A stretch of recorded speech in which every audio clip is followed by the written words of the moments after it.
All right, we're live. We're back. It's Monday, and no, you are not early. We're not early. We're actually right on time because we're starting 1 hour earlier in the live stream this week and forward. So instead of having 2 hours of the beautiful team here at Tradeify Crypto and hearing us talk about the crypto markets, you're not getting 3 hours a day.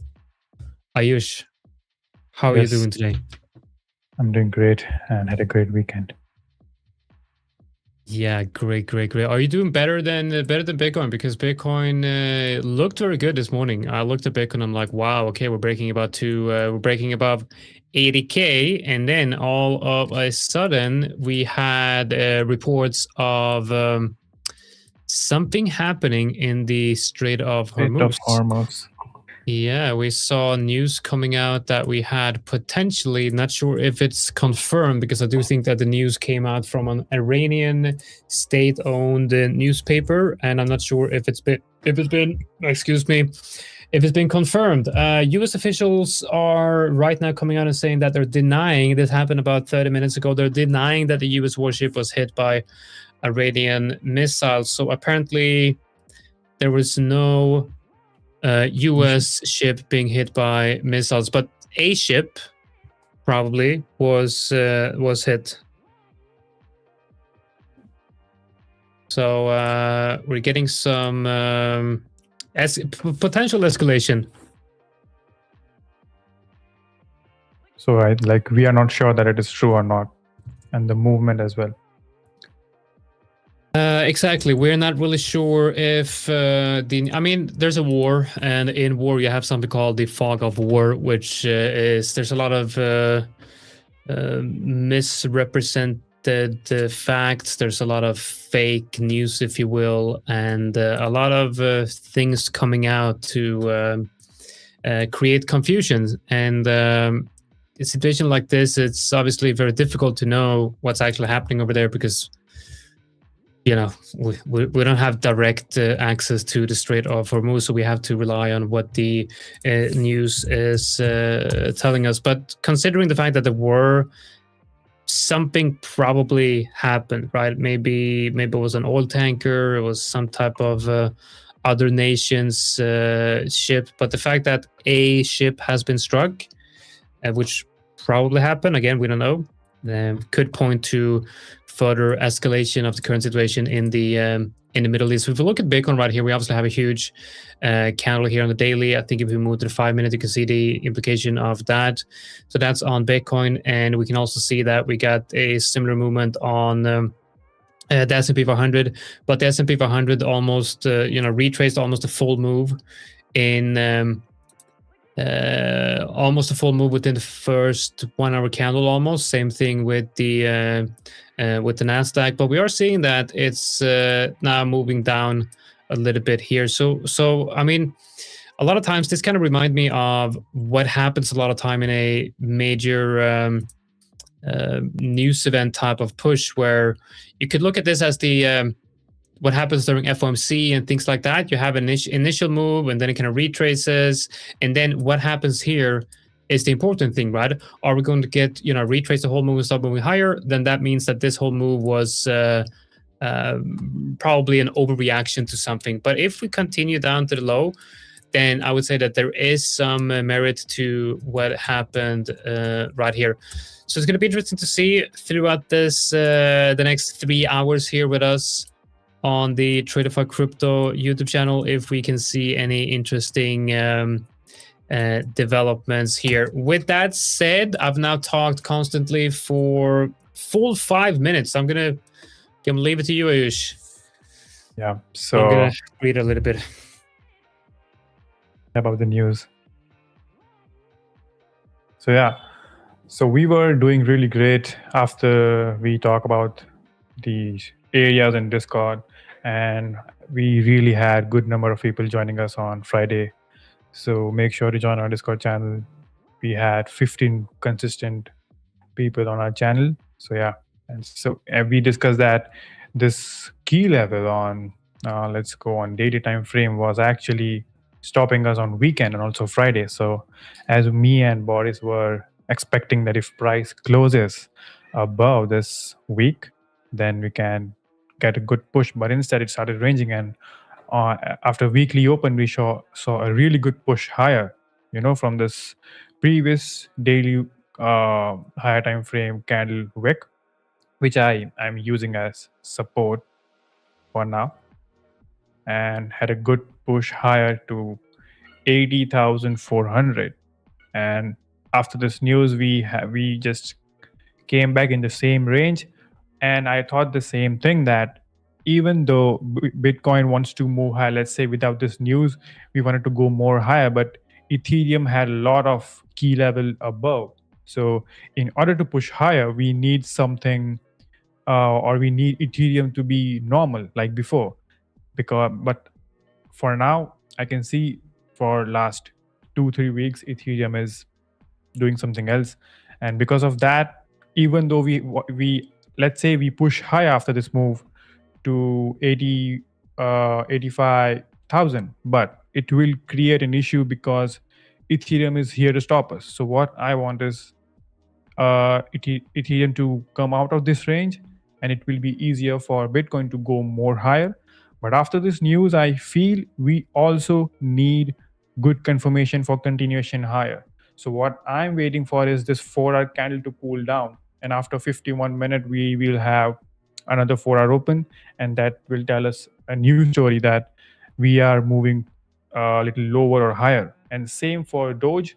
I was expecting it to go higher, but I think we are still getting a good retracement. But I feel after the new 4-hour open, we will have much more data. Let's go on daily time frame, and as you guys can see that we break above this wicks on 1 hour. I mean on daily time frame. If we go on 1 hour, we can see that after daily open, we got really push higher above this supply area, indicating that price wants to go higher.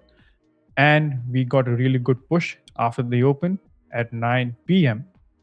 And still I'm expecting that if we manage to handle this news and if we continue the real trend, I'm expecting price to hit 0.11741 because it is a weekly candle wick, which could have got filled without this news, but now we need some good momentum back again, and we can push this much higher.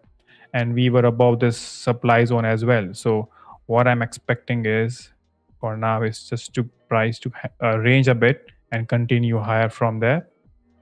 But yeah, so all we can do for now is just wait for price to get normal, near the volatile candle range high and low. So I'm still waiting for 4-hour candle to open, and let's see how it goes. I'm still expecting bullish movement because we are not bearish yet, and we are taking support at the opening price. So yeah. Yeah, that makes a lot of sense. So you're actually looking for more upside potential on Dogecoin. Yeah, Doge and all BTC and Ethereum. Interesting. So you're looking for this move to basically be retraced and continue higher. Yeah, unless we get a very sure news from USA that actually the ship was hit and all, it is fake or real, we don't know yet. So yeah, I usually don't rely on the geopolitical news, but for now, even if without that, it would be difficult for Bitcoin to move higher because I use Ethereum as correlation, even though it is an altcoin. But I've seen many times if Ethereum has a lot of supply zone, it slows down Bitcoin. Great. I'm just gonna write a message. Sorry.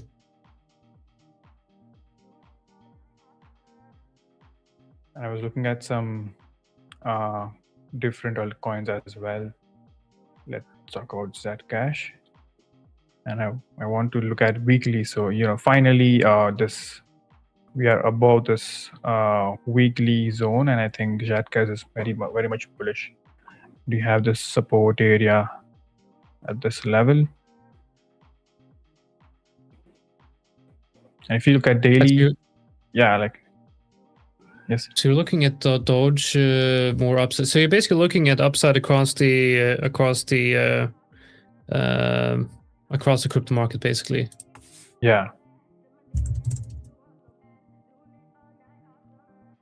And Dogecoin and Zcash, would you say, are interesting ones?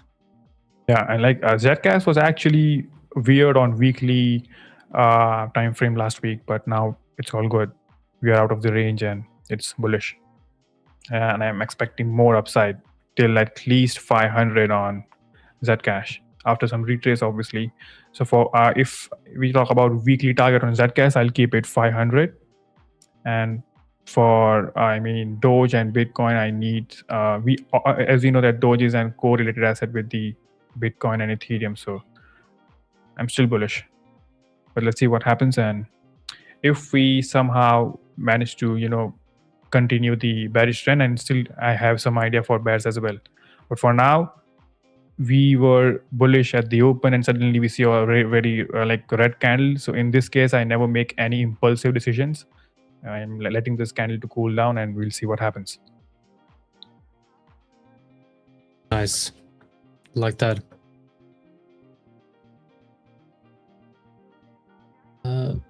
So I will show you something really cool I've been building. Let me share my screen here. I am building something nice. This is called auto signals. So auto signals is something I'm building with AI. It's basically a framework for connecting to Claude Opus 4.7. Basically, it's an automatic trading bot that is scanning the markets, doing macro analysis and technical analysis on the crypto and the forex market, and then taking trades based on what it's seeing. So it's taking a lot of information from different news sources, newsletters, and scanning the markets for any news events, and then it's doing technical analysis on these markets based on an engine that I've built. So you guys remember I've showed you this this overextension screener.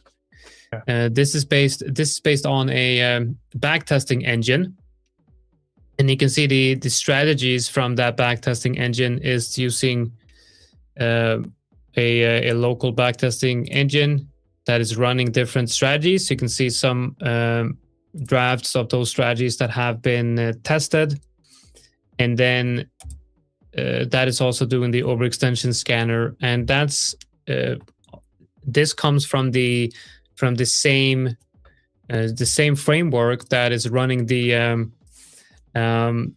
technical analysis on this system right here. Now, what's cool about this is this is basically going to be a public experiment to see if we can have Claude code automatically trade the markets based on the information that is being fed by these frameworks. Now you can see that this is going to get quite expensive, because the model, as you can see right here, on this one, you see by model. So Claude Code Opus 4.7. I've just started this like 1 hour before the live stream, and it's already cost me $2. So you can see right here, activity, you can see it's thinking right now. So it has gathered new information and it's thinking. And then 11 seconds ago, it says the weekend crypto tape remains flat. All majors within plus minus 0.16% on both 1 hour and 24-hour windows, identical to the last 5+ cycles. No edge, no action. So yeah, interesting to see what we can make out of this. I probably need to change the API here and maybe have it not do 1 per minute, because this is going to cost me so much money. But I'm going to be actively developing this tool, and it's going to be a public experiment here that we can do on the live stream. We're starting with a demo account on $100,000. But man, there's so many cool things you can do with Claude Code now. It's absolutely crazy. I mean, I had also some experience. Like if I had to build any indicator for TradingView, Claude really gets actually what we are looking for instead of ChatGPT. It really Yeah, is that. it's very, very cool.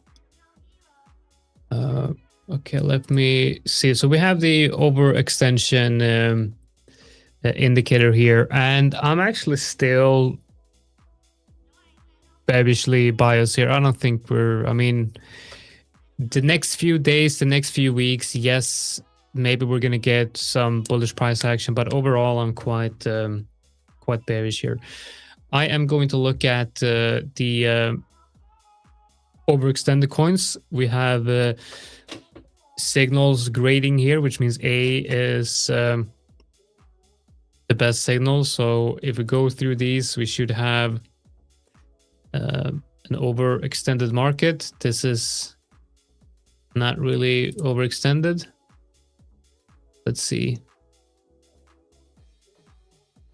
No, I have to work on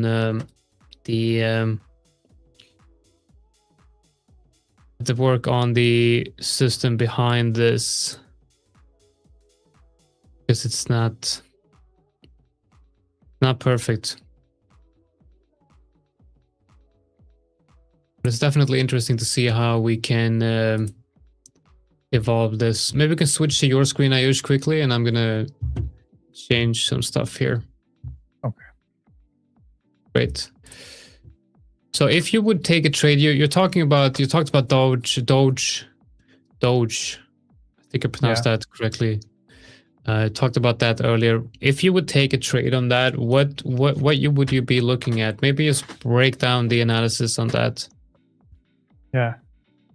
So if we like always, I always like to start from daily time frame and look around that. If do I have any wicks on my left side, or maybe on there are some swing highs where are potential key zones. And also one thing I've seen that whenever I'm marking high time frame key levels, I see limit orders on my MMT chart as well. So when I talk about wicks, I have tried to combine it with the limit orders when I see. So if I explain you guys in a way, let's draw a candle and let me show you why I use wicks of higher time frame. So this is a normal bullish candle and we have wick. So what I have always seen is that at wicks, I have seen a lot of limit orders on my MMT chart, and that surprises me always. That only thing I watch on those areas is, are we going to respect that wick, or we are going to absorb the buyers or sellers? So let's say if I mark this higher time frame, let's say this candle is of daily time frame. Let me write it as daily time frame candle, and we have this wick as supply zone, and also we have, let me draw it. Let's say we have some delta, we have some high limit orders placed over here. And what I like to see is that if we want to go lower, we have to respect this supply zone, and we can assume that the sellers accepted orders at this price level and they are ready to go lower, but they might get absorbed as well. So if we see price coming into supply zone and not really they are not ready to hold this price and wants to move more higher, so we can say that sellers got absorbed and buyers are taking control, and the supply zone is not going to work because it just got invalidated. So it is crazy that how you can combine a candlestick and also an actual limit orders which are placed by big players in market. So that is how I came across the order flow and all of thing. But before that, I was just marking wicks. I just know wick is supply and wick is demand. But when I combined it with the order flow thing, it really increased some percentage in my trading model. And also I have clear edge to understand that, okay, now I'm marking supply demand zone with actual orders on market. So and if we move to Okay, now we are on my MMT chart. So as you guys can see that because of this news, we moved quite lower, but we are getting good retracement and we have some orders at this price at 78,871. So I'm still in doubt that I'm just waiting for this price to cool down, give us some actual more data, because I always do one thing that whenever we get some news, okay, so you guys can see in Ethereum we had some sellers, right, at 2400, and if we go to Ethereum, and let me show you guys on 4hour. So we have supply zone as well. As I said, I just explained that near wicks, you will always see, not always, but 90% of time you will see there will be limit orders placed near wicks. So they are very good to use as supply demand zone. And also, like, I'm recording a code for you guys. So let me share my experience. When I started trading, I learned a lot of many trading strategies where they have rules to mark supply and demand zone, which is really foolish and not good. Because let's imagine, like, if you have to use like you have to think and you have to follow rules for just to mark supply demand zone, it will just make a fuss in your head. Instead of executing, instead of reacting, you will be more focused on marking the actual supply demand zone. So keep it simple so you can react when you get some confirmation, instead of having some rules for supply demand. I think you should have rules for risk management, but not for supply demand zone. So what I learned from a YouTube channel is that he was explaining that if we are in bull move, you have to mark bear candle for supply zone, and if you are in some shit, that if we are in bear move, you have to mark bull candle, and all of that never made sense. So then I came across just wicks. I'll mark wicks. I'll see the trend, high, low, lower, high, lower, low. I'll buy above open, sell below open, and look at the limit orders placed in market. That's all I do, and wait for confirmation. So you guys, whatever strategy you're using, you have to understand that after some point, you have to blend it in your own way instead of exactly following the blueprint your mentor is teaching you. So try to make it in a way that only you understand that model in a different way. Yeah, definitely. I mean, it's all about adopting your trading strategies, your personality, right? Yeah.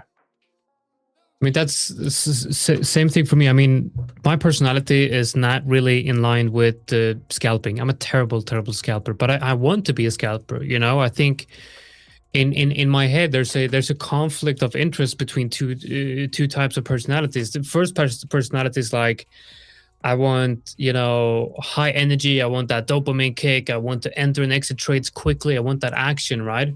But then that is not where I'm supposed to be, right? Like my personality, like that other side of me, which is more long-term thinking, more analytical and more slow in my process, that's where I should be as a trader, because I believe that once I have a strategy that kind of taps into that side of my psychology, it's I have much better results. So for me, it's simple. Like, never go below the 4 hour, and if I do that, then I need to be very careful. So if I'm gonna be trading lower time frames, if I'm gonna be scalping, I need to be very structured, very disciplined, and be very careful of not taking too many trades and things like that. But it's difficult, it's definitely difficult. And I feel like, when you're kind of getting outside of your trading personality, Yeah.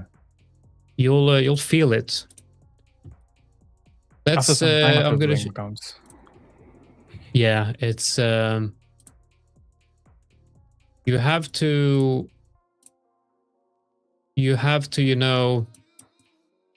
lose accounts, lose a lot of trades to understand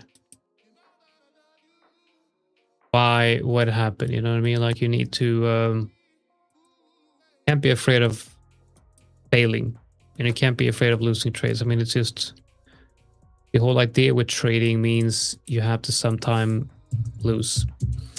So we've been looking at ENG here for a couple of weeks actually, and we're now seeing that it's finally making its way lower. I'm thinking we're going to be hitting 0.03 within the next couple of weeks. XLM, we closed this one, but we do see that we are continuing lower on XLM. We got RSR. This trade right here got stopped up before it ran down, but you did see that it did hit that range EQ. We got comp. It's not filled on those limit sell orders right here. And then we had this JTO. I got stopped out on that one. And we actually have a breakout on this one. And I think if Bitcoin breaks above 85 in the next few weeks, this one's going to be flying. But I actually think the best course of action here for me would be to short this soon. And I'm not really sure exactly where or when, but if we hit this level up here, to me, that's going to be an obvious short. I'm going to put an alert right here. We got hype, building a nice base right here, still within that range. TRX just keeps flying. That's a beautiful break and retest right there. This is a beautiful setup right here. And let's see, I'm going to be adding a range here as well. Yeah. I think we might see a rejection here for TRX, but this one is really, really strong. We got Tau hitting a resistance area right here. I think this is a beautiful, beautiful short opportunity on Tau, I believe. It looks like we're also hitting that 50% fib, maybe even the 0.618. Let's see. Yeah, it's hitting that 50% fib right there. This is very good shorting opportunity. I think we might even have a low time frame short idea here, where the day traders, for the scalpers out there, I think this would definitely be something worth looking into. Look at that. We also have that perfect rejection right here. So from an intraday perspective, I would probably be looking at something like this down to that level on Tau. We got Zed Cash. Like you said, you're looking for, you think this looks very strong. I do agree that this does look very strong. I would not long this because I'm just not, I don't think longing any altcoin right now is a good idea, but I would not short this because this has potential to run higher actually. Yeah. Algo, on a new range on Algo. I don't think this is very, I don't think it's tradable. I mean, it's tradable, but I don't think the range is compressing quite a lot. It kind of looks like we're getting compression between before a volatility expansion here. Gotta be careful on that one. ARB, like we talked about a few weeks ago, this one was on my list as overextended to the upside. A short candidate. That kind of played out, but was not in that one. Same thing with this one. Looked at this as a oversold. Well, I mean, overbought. Also no trade. I think this one is going to be the next one to fall. DYDX. We have a good level below. I think probably going to go down to 0.1, 0.11 area. So there's a lot of altcoins out there. There's a lot of opportunities, actually. If you know what you're looking for, there is quite a lot of opportunities out there.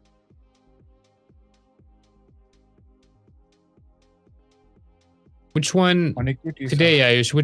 Which one do you think is looks best for a possible trade? Like if you're looking at scanning the markets today. So to be honest, like I feel Tau and Doge are good because you want to long them.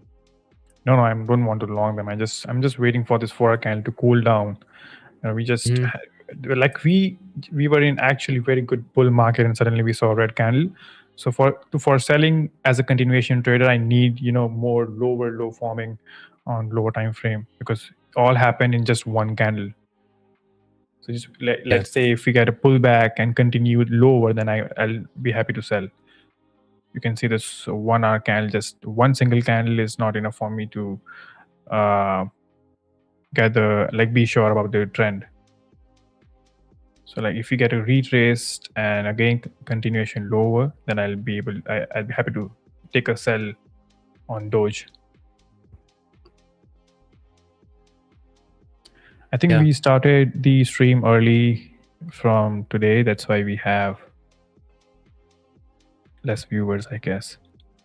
Yeah, we have a little bit lower viewers today. Yes, that's why, because we started a little bit earlier, and but we're gonna have them come in shortly, I am sure. Guys, let me know in the comment section, in the chat, if there's anything you want to take a look at today, anything specific you need help with, or anything you want us to take a look at. We're happy to help. Right, you're looking at MMT right now. Man, their charts just look beautiful. I mean, after it is actually reacting from, like you said, that you are potential shorts, and we have good number of bear volume coming in. We are respecting this value area low with the sell limit orders, and like near this area. So I think Bitcoin can go lower. I'm not sure about the news, it's fake or true, but if we talk about the price and the orders, we have a good number of sell orders coming in. Yeah, I mean, it doesn't really matter if the news is fake or not. I mean, we got price, so we know what we're looking at for price. We can just follow whatever's happening. Yeah. So like we have this low volume node at 77,500. So if we get some good confirmation for lower, let me go on 5 minute or 15 minute, then we can go till at least 77,500. I think it's obviously good area for us to take our profit. But near this wick, so like before 5-10 minutes, I explained that how I use wicks for support and resistance, and you can see that in this wick we have good number of buyers sitting. So when price is reaching here, if you are like in shorts, make sure to be careful near this area. I'm not saying close it immediately, but be careful that if you see some reaction and you think that your trade might go into back to your entry point, or maybe take your break even, or if you want to take some partials, do consider that, because we have some orders sitting here and we have nothing in this low volume node, so it's gonna act as magnet. Yep. And for Doge, so one thing I always see is that whenever I get no idea about the trend, or maybe we see this kind of area almost many times, what I do is just wait for new early open or maybe new 4-hour candle to do the thing. And you guys can see that this indicator is showing me, as I informed, that I long above open and go short below open. So this indicator, what it does is, if we are above the monthly open, it will show above for Bitcoin, Ethereum, and Doge, because these three main pairs I trade in crypto very consistently. And if you look at 4-hour, it is showing below. So 4-hour, I use it as higher time frames, indicating that as a scalper, I think I should look for sell. And if we manage to like another candle opens up and reacts from this 0.11099, because now it is going to act as again supply zone of daily time frame.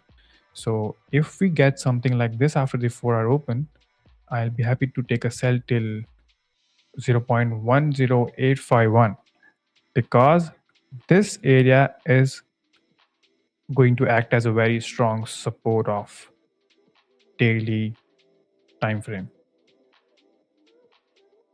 So this is my idea on Doge. And let's say if price breaks above this area, then everything will shift back to normal. We'll be bullish, and I look for longs, and I long till 0.11741. So I have two scenarios. Now it all depends on the next 4-hour open after 30 minutes, which is 8 a.m.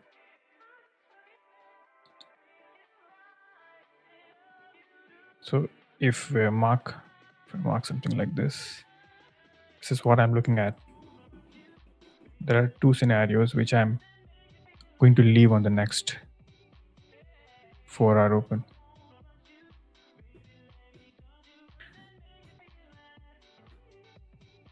What do you think, Jonathan? Looks good? Yeah, no, I like that. I like that reclaim that you just shown there. That green arrow. It makes sense. If you see like a break and retest of that level, then yeah, I think it's a good level. Yeah, because just like you said, you had that first wick and then the other wick to the left there. Yeah, means that there's definitely a lot of interest right there in that area.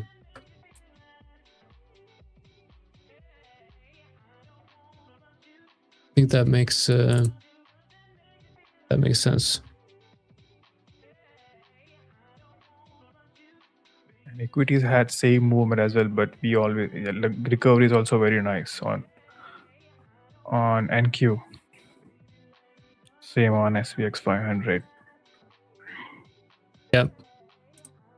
So looking at Nasdaq, it looks like it's consolidating there. Yeah. So it recovered and then consolidating. So I think it's going to be really important to see what happens with that range. I actually think like in current environment, in the current market, maybe it's going to be Nasdaq that's leading this. I mean, if Nasdaq breaks the local range, so I'm on the 5-minute right now, obviously. So, but I think if this range is broken in either direction, I think that's going to be important for the market, because if you look at the S&P 500, it's sort of like a similar range, but it's a bit weaker. And then if you look at Bitcoin, it's much weaker. Like it's breaking down, right? So again, Bitcoin is showing relative weakness here. Yeah, we're actually seeing a lot of weakness here for Bitcoin. I'm actually maybe we have something going on here. Okay, let's see. No, nothing. Nothing major.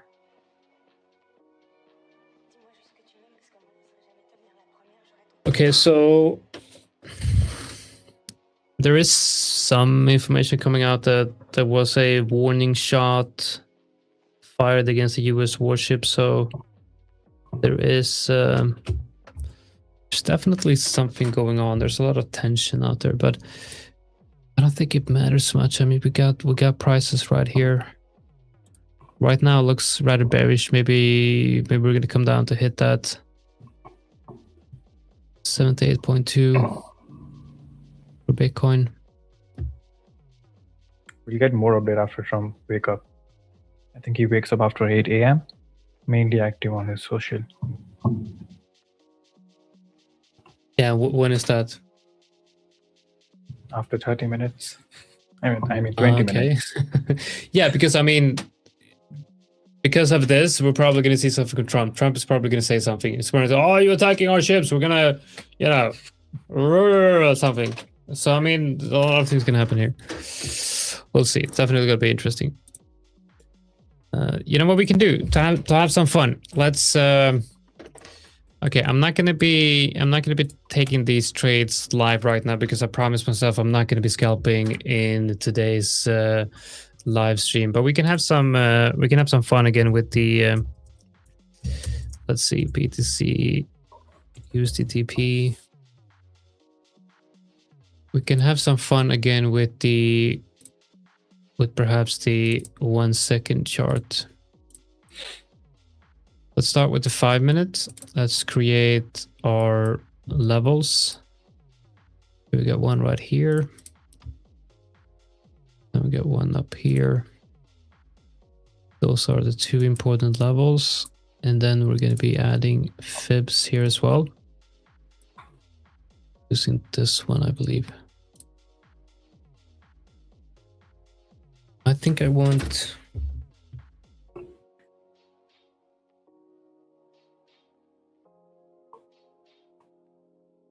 Okay, this one is good. Okay, so now we're going down to the 1 second. So we know where we are on the higher time frames. At that downtrend, we're hitting. Okay, so we got 2 levels of interest here on the lower time frames. So we got this one.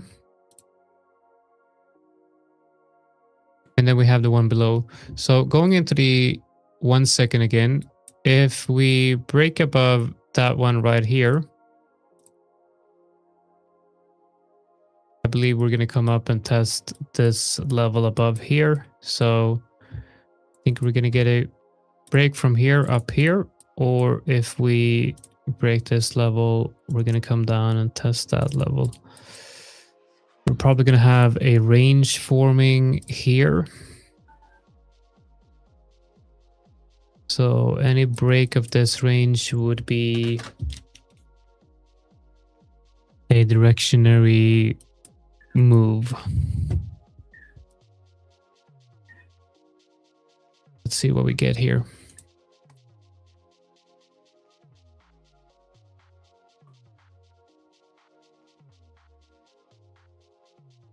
So I'm expecting the first test here to perhaps be a rejection. Right, there we go. That's the rejection right there. And then we perhaps get a move down to the range EQ. And hopefully we get a move up here where I can enter. Okay, so we're looking for a bounce here now. Let's see.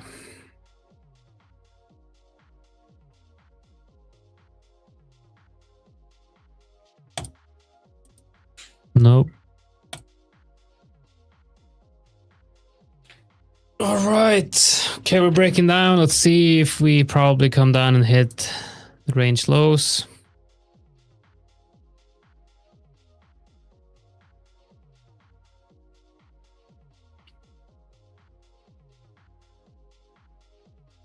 And I've seen actual influencers on X that they trade the 2 second chart on NASDAQ. And they are doing good actually. I don't know how. Yeah, I mean it works. It works, especially with futures, I believe, because you don't have any commissions. Yeah. I do believe it would be working better in futures without the commissions.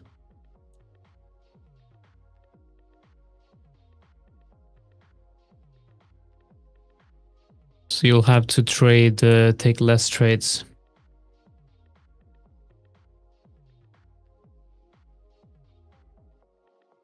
So if we talk about equities, well, like, are you also a swing trader there, or you like to trade on lower time frame because of the volatility we have? So I'm not trading equities. I'm only sometimes looking at the indices. So what I'm looking at from the indices is from a long-term perspective. So I'm long on the S&P 500 in my long-term portfolio, where I'm 60%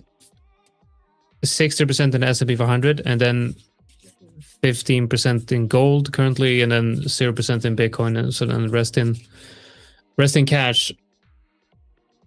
I'm looking to add to Bitcoin, and probably going to keep my exposure to gold at 15%. It was 30% before when we had a crazy bull run, but yeah, obviously had to lower the exposure to gold because it was just too volatile. I mean, it was moving like a it's a speculative asset. It was not really like it used to do. Yeah, I mean, I also see in January 2026, a lot of people started trading silver suddenly, and prop firms were not allowing metals to be traded anymore in many firms. So Yeah, no, it was because of the volume. super volatile. Yeah. Insane.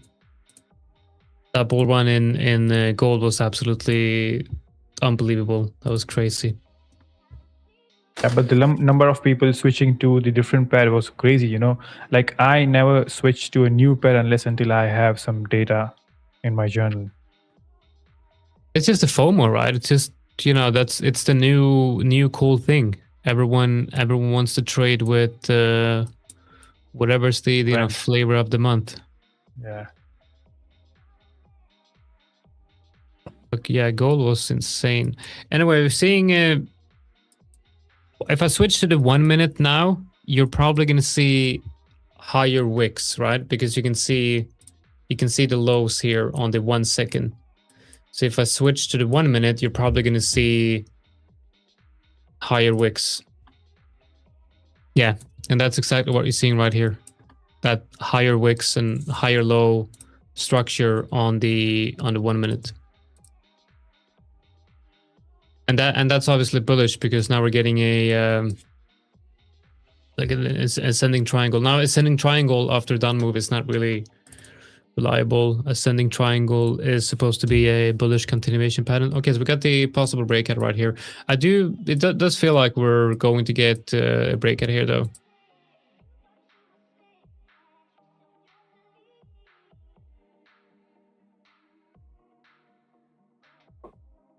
So in that case, what I would be looking at is this.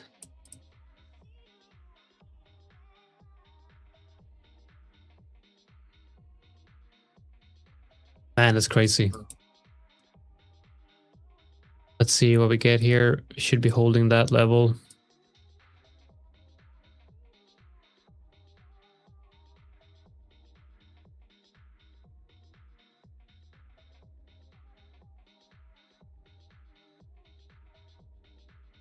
And now we want to be holding this on a retest.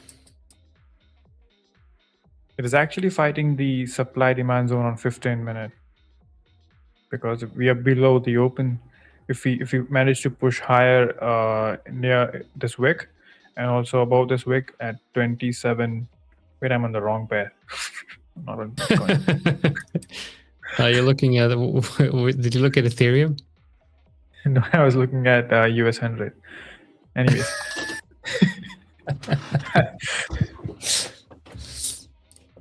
That would be funny.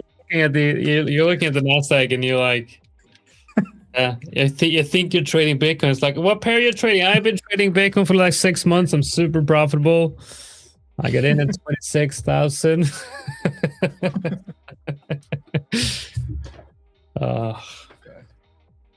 I've done that mistake so many times, especially in the forex market. You're like, oh, I'm entering, GBP USD here, and instead you're entering GBP, Euro USD or something like that.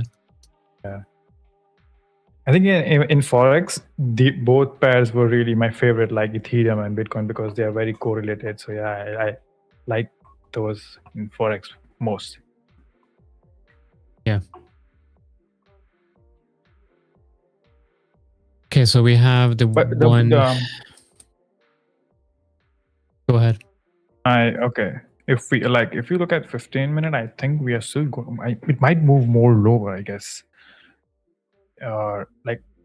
Yeah, we might, because we have no actual real support in this area to move price higher, and same on Ethereum. But the bad thing is that whenever we trade near the opening of higher time frame, I usually have to wait. Like I had before, I was really excited for today's stream. I'll be going longs in Doge, and we saw a really good bear candle. Everything was ruined. I thought I'll trade, and now we are just sitting and waiting for confirmation. Yeah. I was a bit unfortunate with that bearish candle, yeah.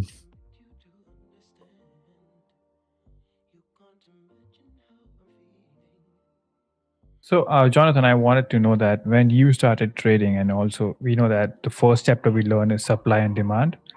So Yep. what you learned at first, how you were marking, what you thought that what is supply and demand as a beginner when you were of my age? So when I started trading, I feel like, okay, so the first thing when I got into trading, I remember it like very vividly. The first thing where I felt like it actually clicked for me was first risk management, right? Because I remember I was of the idea that, okay, if I risk 10%, and I was trading crypto back then when I started. So I looked at the altcoin market and I thought, okay, if I take all of my portfolio and then I split it up into 10 positions and I enter 10 different altcoins that I think might have potential of making like 10x returns. If one of those altcoins goes to zero, I will be losing 10% of my portfolio. But then if one of them goes 10 times in profit, I'll be doubling my portfolio. So I kind of was like stuck in that way of thinking in crypto and altcoin market. And then it kind of flipped when I understood the idea of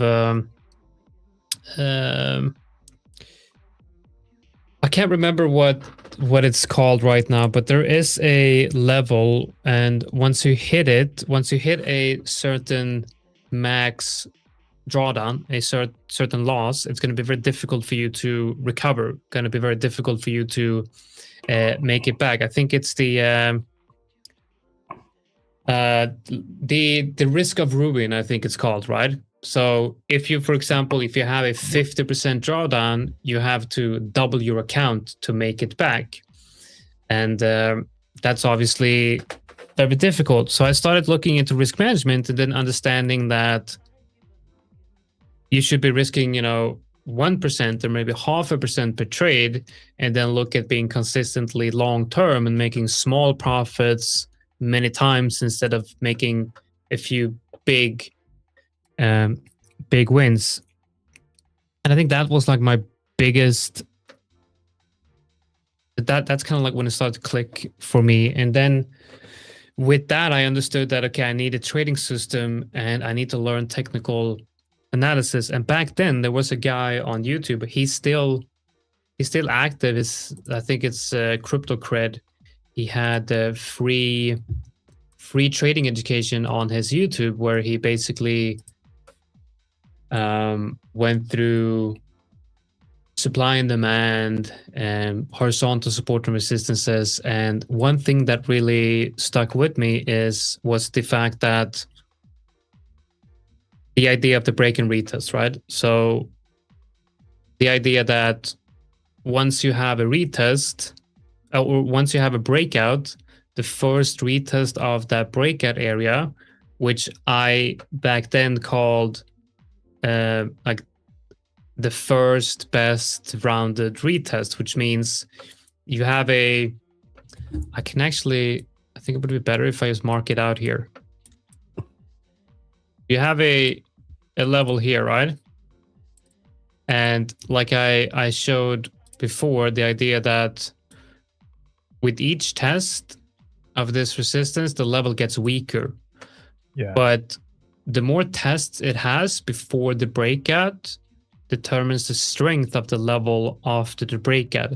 And there's a difference between an immediate retest and a rounded retest. An immediate retest kind of looks like this, with one big move up, a wick, and then a retest. Now, what I was looking for was a breakout and then a rounded retest. And the reason why you want a rounded retest is because this rounded motion means that you have multiple candles making this rounded motion. And the more candles you have above the level means the more time price has spent above the level. And the more time price has spent above the level, the more time you give the market to accept prices above that level. That's the difference between a fake out and the real breakout. It's simply time, right?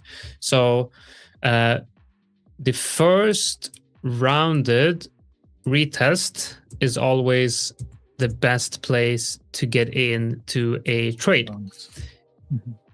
And that formed the whole foundation for what later became my whole trading career, because you can apply this to everything, simply everything. You have a head and shoulders, you know, like this. Oh, that's a terrible head and shoulders.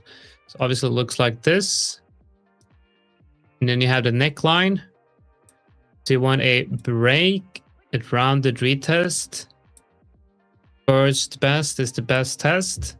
Then where do you put the stop loss? You put the stop loss at the low of the breakout move. So that's the low of the breakout move. That's where you put the stop loss. This is the high of the breakout move. You put the stop loss here. And then TP, usually the TP, what I would do is the high of the breakout move. So most of my setups would look like this. And then I would TP here, and I would only take the trade if it's above 1.5 or 2R. And this works in all, you know, all markets, all to, it could be a trend line as well. You could have prices go like this and then a breakout. That's the rounded retest, first test, stop loss here, TP here. Very simple stuff, but that is very powerful because you are playing with the forces of supply and demand. If you have a resistance level right here, that means obviously that is a supply area. Well, we don't have to call it supply or demand, but it's just the forces of supply and demand. When you have prices stuck between support and resistance like this, that means that there's equilibrium between the buyers and the sellers. And then when one side takes over, it's going to break either to the upside if the buyers are more, you know, stronger than the sellers. It's going to break down if the sellers are stronger than the buyers. And whenever you have that time aspect above the level, it means that the buyers have won, right? If the buyers just push price up a little bit, it stays for one candle and then the sellers regain control. That's a fake out. If prices push higher and stays above this level for a sustained period of time, that means that the buyers, that demand has outpaced supply. And if you think along those terms of who is strongest right now in the market, I think it's going to help you quite a lot. And that is the whole foundation for this whole, what I'm doing here on the 1 second, right? What we're looking at right here is we're looking at supply and demand in raw action within the orders coming into the market. So what we have right here is equilibrium between buyers and sellers with some hint of buyers being stronger, right? And here you see the first sign of buyers outperforming sellers. And now what's happening here is we have a new range above this range, which means this is now a new price range where temporarily buyers and sellers have met and agreed on a equilibrium in price, that this for this moment is what Bitcoin is worth. And now the sellers are taking over. So if you can understand that, then I think that is very, very helpful in trading. And I can show you a trade. This is a trade on Bitcoin. So if you go way back, way back, let's remove all of this. Let's go and get a clean chart. I'm gonna go out on the daily here.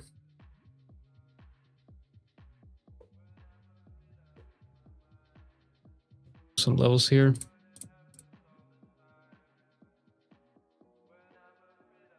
So now if you apply this to the higher timeframes, now on the higher timeframes, that's where I believe that's where I trade the best, and that's where these concepts in my mind can be applied. By the way, look at this. We just talked about that, you know, that break and retest study and the first retest. This is a beautiful example of that. We have buyers, you know, controlling the market here. What's up, Astronauts? Welcome, morning. Welcome to the live stream. I hope you're doing good. I hope your evaluation account is doing well as well. So that's the breakout. We have somewhat of a rounded retest, but if you look at the 4 hour, this is not around the retest, right? And I would like to have, it needs to be at least on a 4 hour around the retest. There's not enough time here. There's not enough time for the market to accept Bitcoin above this level. And if we look at the weekly, yeah, obviously not enough time. But if we apply the whole idea of trying to get an understanding of supply and demand on the higher time frames, it becomes relatively easy to trade Bitcoin, I believe, if we look at it from the perspective of accumulation ranges and distribution. So you first have to identify what market phase you are in, right? And I believe we are currently in a bearish market regime, market phase. So what I'm most interested in right now is to see signs of accumulation. If I see signs of accumulation, then that might mean that we are, exiting. We have a bottom, and the way I look at that is, we can only have that confirmed after the fact, right? But it's very difficult to see if it's distribution or the accumulation before it's actually breaking in either direction. But if we get a move on the weekly that looks like this, I think we have the head and shoulders here. Let's see if we have it.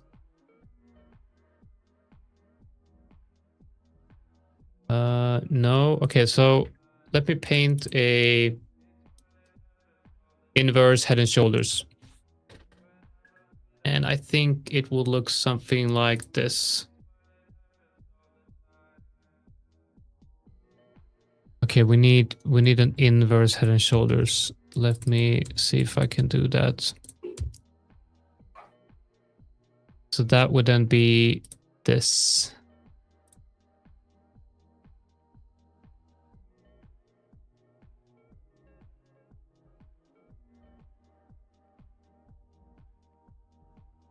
This could be one type of break on structure.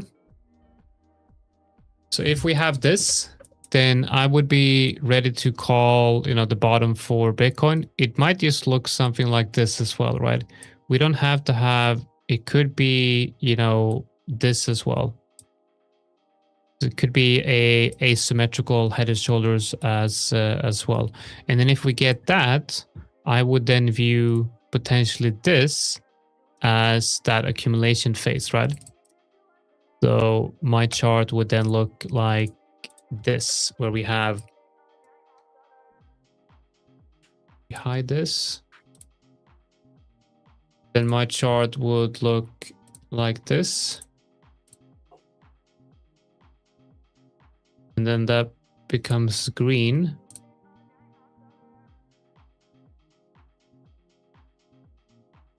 We then remove that head and shoulders. So it would then look like this, and which means we have accumulation here, distribution here, and then accumulation here. I don't think that makes a lot of sense, though. I don't think accumulation for Bitcoin should be here. It doesn't make a lot of sense, but it doesn't really matter what I think makes a lot of sense or not. But basically, a break of structure here, where I want to see that it's clear that the buyers have now taken control of the market. I think that's what we're going to get if before we get a reversal. So as you can see here from this drawing, this means to me that we might even hit 90K and still be in a bear market, right? Because I'm not looking for one leg to the upside to confirm a bear market. I need to see one leg up and then one leg down.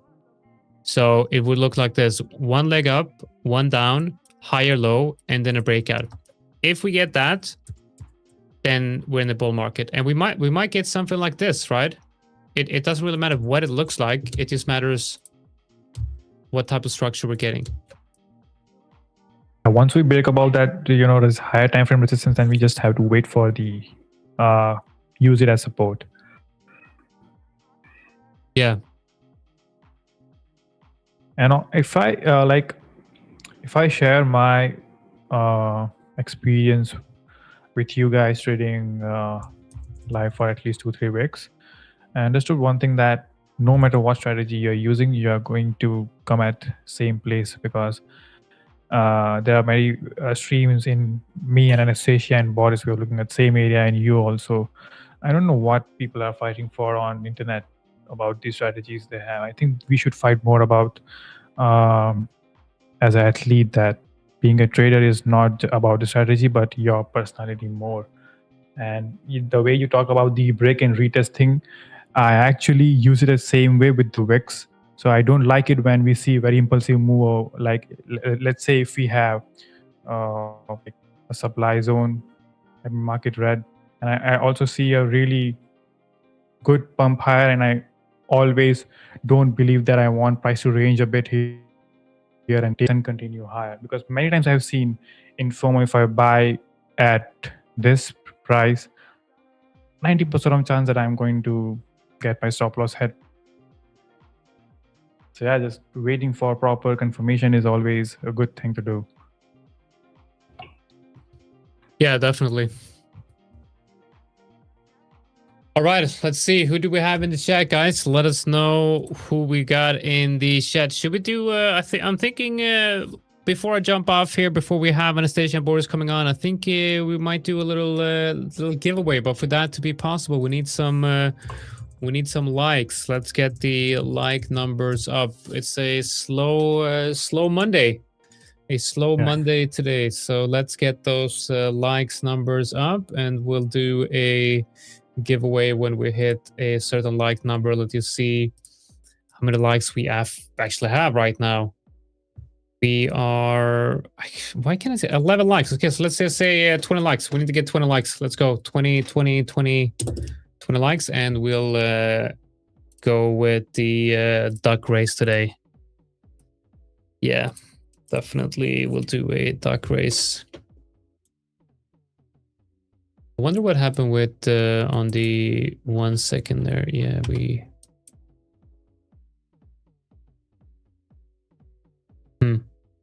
Interesting. Okay, what are you? New open. So like I was waiting for ATM open. Now we are at the ATM open, and I feel that we might get some support at this weekly and daily open zone. I'm expecting some level of support, and let's assume that it might continue higher. Then we'll see good push up higher in Doge. So if we get reaction something like this on BTC, then we'll see good confirmation here on Doge as well. So I'm actually not bearish yet, but I'm bullish. I'm just waiting for like a retest on this support area, and if we break above this higher time frame supply zone at 0.11102, we can continue the bull run till 0.11700. Yeah, makes sense. Boris with us. Yeah, we got Boris. What's up, Boris? How's it going? Hey guys, how are you? Good. With a new good background. To see you. Yeah, I miss you guys. I miss you too. You're a man of many different backgrounds. Yeah, I moved to a new house, so this will be my background for the remainder of the month. But Nice. I'll get out of plant. I know. You don't have to tell me. We'll get a there's plant. no plant. Yeah, definitely the plant, man. Ayush doesn't have a plant today. That's terrible. I mean, people are talking about plants, and Boris is shifting new houses every week. That's a bigger thing than plants. Yeah, that's true. That is true. But I'm very happy because my Bitcoin long hit TP1, and as you guys know, I put 5% risk on it, and now I can sleep peacefully tonight knowing that I locked in profits. And then one mistake I was telling you guys earlier was I kind of didn't put my stop loss to break even, and then the news came out, which I don't even know what the news was. What was the news? Is it fake news? Is it real news? It doesn't matter because I'm still in profit, so maybe it's a good thing I didn't put my stop loss to break even. because my average entry was around 70,400. So we'll see. I think I'll just have a manual stop for now. Yeah, like I'm not gonna put a market stop loss for it right now. Just gonna. I think if you're swing trading, I think, but definitely. I mean, the only reason I have a stop in when I'm swing trading is because I don't want to be monitoring the markets too much, you know. So having that stop loss in is just as a security measure. But if I know that I'm in a trade that I'm going to be monitoring maybe once or twice a day, then having a mental stop is better, especially in these volatile markets. Yes, I'm just gonna have a mental stop while we're streaming for the next 2 hours. Yeah. So where is that mental stop? Around 78,400. 78,400. Right. And what about you guys? Are you in any positions? No, not right now. Well, I am in a few. I'm working on this AI trading tool right here. I've just set up a.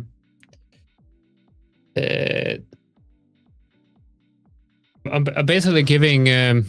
I'm giving Claude a 100K demo account, and I've set it up with Entropic API. And I'm just simply going to let it loose on the internet and just take trades on different markets depending on what it can find. I'm just trying to figure out a good balance approach in terms of how often it should update itself, because right now you can see it has cost me almost $3, and it's only been running for like 1 hour.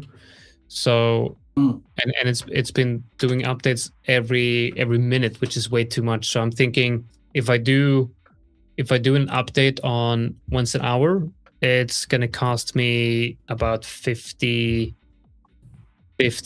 a month, and I know this is probably not gonna be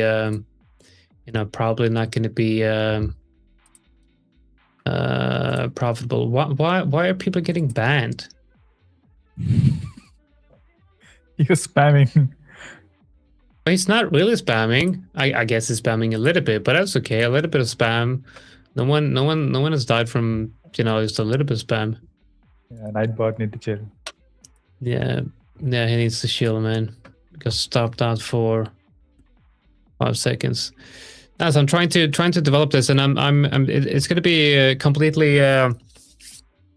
completely public experiment, right? Where every single, so you see right here, this is here's decision number 50. If I click that one, you can see that it took 8 seconds,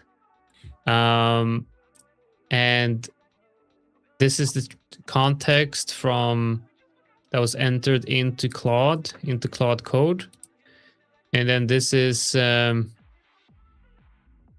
summary. And the summary makes no sense because I'm just setting this up. So I've just set up the framework, and now I need to figure out what it's actually going to look for. But I have two frameworks and two engines in the background running that will kind of feed information into this. But yeah, it's this is the future of trading right here. Wait, so you can connect that directly to Tradeify Crypto? No, I don't think we not yet. I mean, we need to get for this to be able to be connectable directly to Tradeify Crypto. Maybe we can do that with DXTrade in the background. But we are working on, and with different platforms to set something up. And I would love to see us perhaps have MetaTrader, because MetaTrader is, highly customizable with EAs. And then I can easily put this into. So what I can do, for example, we have this one, where, let me see, it's gonna load this one. So this is the crypto screener that has all the overextension scanners. Now, if I take this information and I feed it into the AI, it might be able to actually open positions based on this automatically, but it's I don't think it's going to be profitable. That's the thing. So I don't want to be spending too much money on the API tokens because I don't think it's going to be this simple. You know, it's going to take me a very long time to actually have something that will be remotely profitable. We'll have to see. Did you already start a live test or live testing it? Yeah, this is more like live testing, but it's with a demo account. It's in live markets, but with demo account.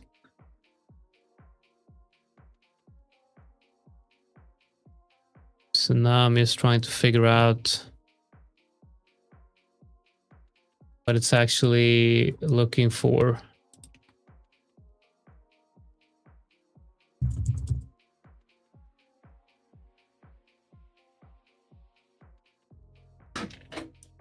So once I have something interesting here, it's the cool thing with this. It's now autonomous. I don't really have to do anything more. It's continuously looking at all the different markets and basically trading for me. So now I have the platform, right? This is the platform that can actually execute orders automatically. And then I will have to build in the back end. I'm building a couple of things. I have different things set up. So this one right here is this is the auto signals engine, and then this is the back testing engine that runs different strategies and outputs the result. But then I have another one, which is called, and this will be the, I'm just waiting for it to load. It's unfortunately very slow right now. I don't think it's loading.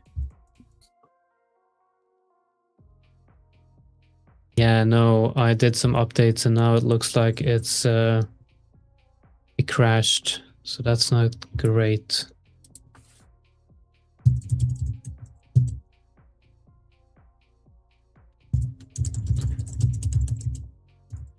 The design looks really professional and clean, like we have in Tradeify Futures. It looks like the dashboard. Yeah, I mean, setting this up takes just a couple of minutes. I mean, the whole design is very, very quick.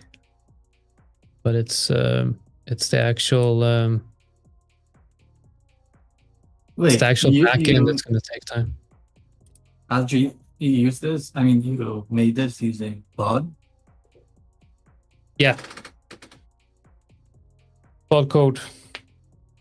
This was, and do you have like prior coding experience, or you just tell it what to do? No, not at all. I just tell it what to do. So I have no way to really check if the code. No, I have no code experience whatsoever.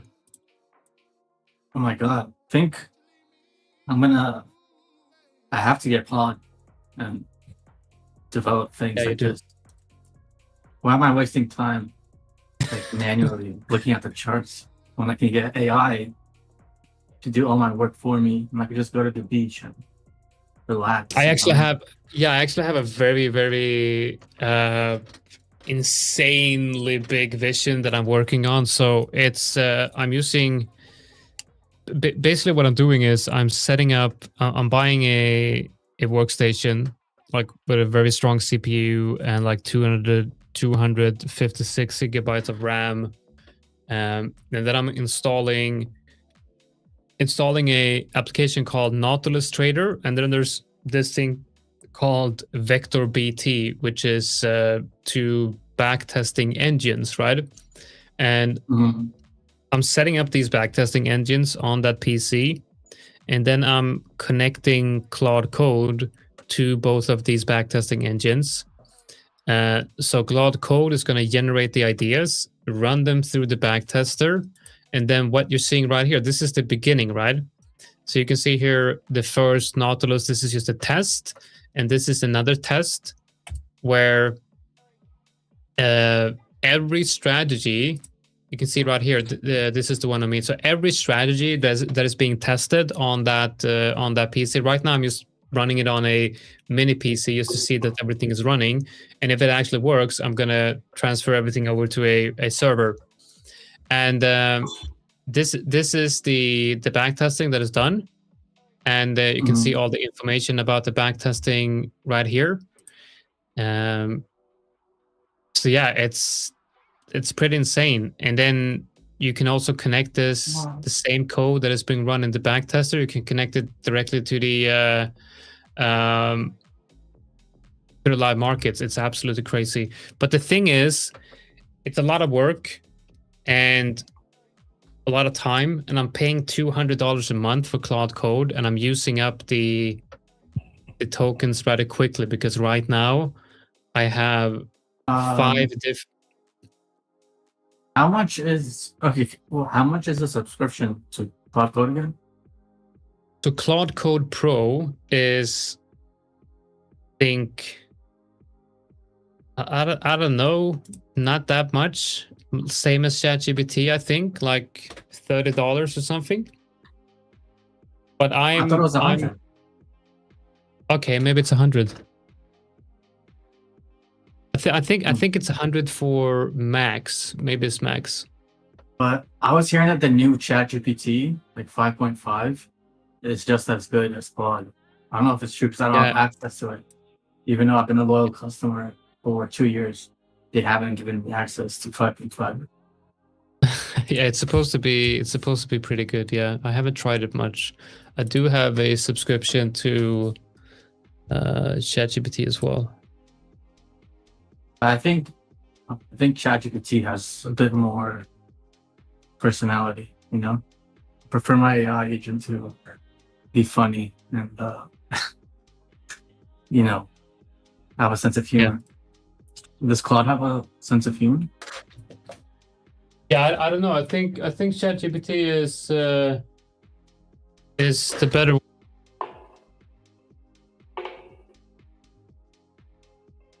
Okay, can you just give me a second? I'll be back in just a bit. Maybe we can switch over to Ayush screen or Boris. Okay.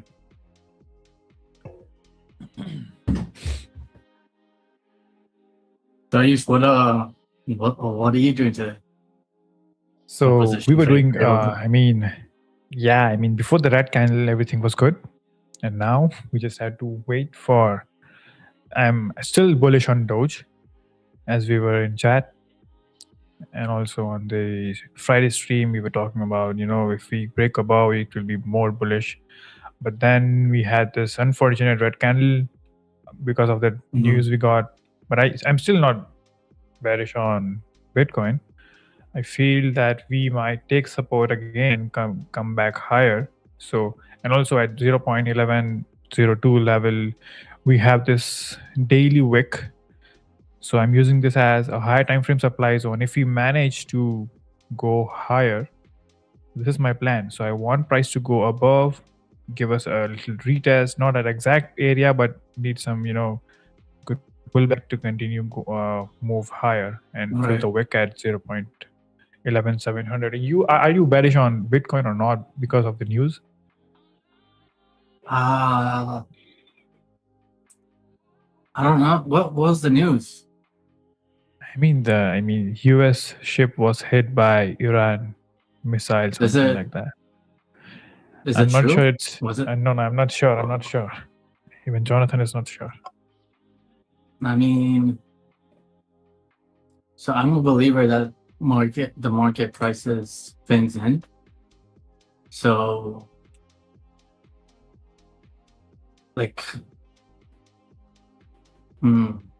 well, are you asking me if am I bullish, like on the short term or like which time frame? Yeah, whenever we get some, unfortunate news which ruins the trend, what would you like to do? Because I always wait for clear direction before making a decision. Right.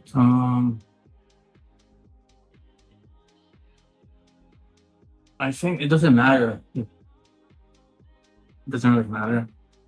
Like I'm still bullish on Bitcoin. I still think it's gonna hit 84,000 at least. Yeah, and we hit my first take profit target. How high did it get earlier? 80,800. So my first TP was 80,400. So obviously we pulled back after the news, but let's zoom in on the lower time frames because yeah, we're basically back in this range that we were in over the weekend. So all right, basically as long as we hold 70, let's call it 78,000, that's a good level, a good horizontal level. It's also a good psychological level. I'll remain bullish on Bitcoin, but if we break this line, if we break below the wick, which was around what was 78,200, I'm gonna switch my bias and I'll become more bearish. But I mean, for now, same idea. As long as it holds this, as long as it holds this range, still, I'm still sticking to my thesis that's gonna go to 84K. I guess we'll just have to see how the market digests the news. Because it's been a very news-driven market, really the past 2 months. But even if the news is true, if Iran hit the US ship, I don't understand why would that impact the price? But who cares? Is the Iranian ship holding Bitcoin? I don't think so. Unless the Iranian ship had the private keys to Satoshi's wallet. But actually that would make the price go up because then there would be no way to sell that Bitcoin. That's a very valid point you just said. I mean, they're not holding anything, so we should stick with our bias. And I had the same idea that if we close below this wick, I think we have to change the bias, but instead we're just taking support at the opening price of weekly and previous week open. That's why I'm still bullish, but we just need some, whenever we see a good volume, even though without the news or with news, it takes time to continue the actual trend it was in. So I don't think so that even if we turn bullish today, I'm not expecting to get a really good bull candle. What do you think? Yeah, looking at the daily candle so far, we have a strong upper wick here, obviously. I'm gonna say as long as the daily candle closes above, I'd like to see a closure above 80. I want to see a closure above 80,000, to be honest, because I feel like that's a strong psychological level. I don't want it to keep sticking around this upper $70,000 range. I really wanted to get back here to basically 80K. And then we'll see from here. Because really, I thought if it wasn't for the news, I really think we were going to blast off up to 85K. So we'll see. That's what the same idea I had. I was thinking that, okay, we are going to start the stream today early. I'll go long in Doge. It will be really amazing. And we had the really bad candle. Very unfortunate. Yeah. So you put on a trade when the news came out? I actually, thankfully, was not in a trade. I was looking for longs. Then it just pumped lower. I was like, I just opened my phone to check it and I saw a really bad candle and I went on Chrome and started searching the news.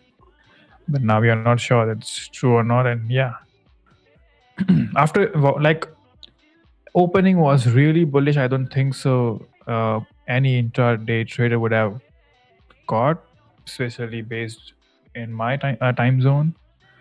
So everyone would be looking for trades in this area. But whenever I see good volume candle, one big candle, it's really tough for us to get a bias after a few Right, hours. I'm back. Sorry guys. My son just came home with a new girlfriend. So I'm like, who the fuck are you? We're gonna have an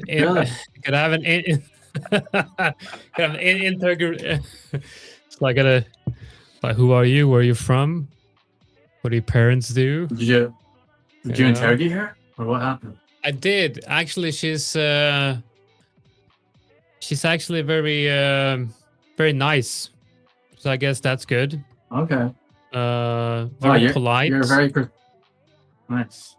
You're a very protective father. Yeah, I guess. But like, she was way more polite than what he is. So that's good. So it's like she's actually, yeah, good. Some other girls that he's bringing in here is just, yeah. Well, congratulations to your son. I hope he gets married. If that's what he's looking for. And I don't know how old he is. He's 15, so there's not going to be any marriages anytime soon. Hopefully not. I mean, okay, forget it. Yeah. I resend that statement. Yeah, just resend. Yeah. What are we doing, guys? Yeah, apparently the US is denying that the ship was hit, but the IRGC... Yeah, we already said that like an hour ago, Boris. Oh, sorry. I was at the gym. I was listening to some music. But next time I will listen to your beautiful voices and to make sure I don't miss anything. I think that would be good. Nah, go ahead. It's but is there any? I don't think there's any news regarding that. Yeah.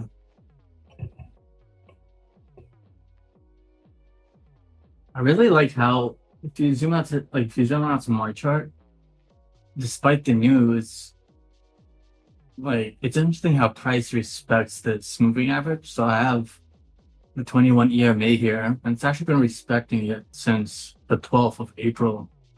And you can see that even today, it wicked down to test it. And yeah, so it went down as far as, oh wow, 76,240? Is that how low we got? Yeah. Oh wait, what happened? What was the, depending on what was the lowest price on the platform? Because there's different prices on different exchanges. I guess because of leverage, there was some excess slippage on some.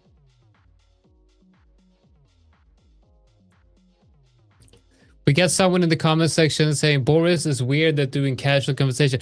I think all of us three here, we're all just generally weird at doing casual conversation. Let's just stick to trading. But I think it was that marriage comment. Yeah, that's definitely weird. I agree with you. Well, P. Yeah, that's super weird. But that's okay. Like, we're weird. We're in the crypto market for a reason, isn't it? Like, I feel like we're looking at. I am very weird, actually, guys. You are. Like, I'm very quirky. That's okay. And yeah, I am. I'm not weird though, but like I can be, I think.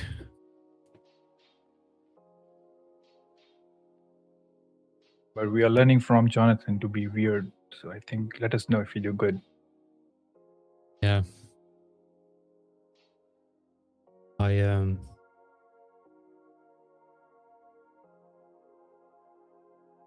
Man, when the kids get older, it's like now you have a bunch of people in the house that you don't know who they are. Like all of a sudden there's like yesterday I was in the kitchen, right? And this big ass man, which I think is a man, but he's apparently 15, comes in like 2 fucking meters long, big guy, just goes straight into the kitchen, opens the refrigerator, and just looks there, like, because apparently my son has told him just to go in, grab something to eat. And I'm in the kitchen, I'm looking at, who the fuck are you? What are you doing in my kitchen? It's like, oh, I'm a friend to your son. Like, okay, well, say something, right? Just don't don't just eat my food. You know what I mean? Like, who are you? And now there's 2 more people in here. I have no idea who they are, right? Oh my god. Anyway, guys, looking at the crypto bubbles. Yeah. What is happening? What is this Sky AI? What is this token? It's up 94%. Sky AI. It looks very. It's a scary name, Sky AI. Oh my god. And then we have Dash. That's amazing. Dash is like an old school privacy coin. That's up 25%. I don't know what's happening with that. Sky AI. Ondo. Yeah, I can switch over to my screen and I got the. No, actually, don't switch over to my screen because I don't have TradingView up. I'm gonna switch over to TradingView now. Yeah. No. Okay. This is Sky AI right here. Yeah. This actually looks like a relatively sustainable trend. This is on the 4-hour. I'm gonna ask Claude what this actually is. What does it do? What does this token do?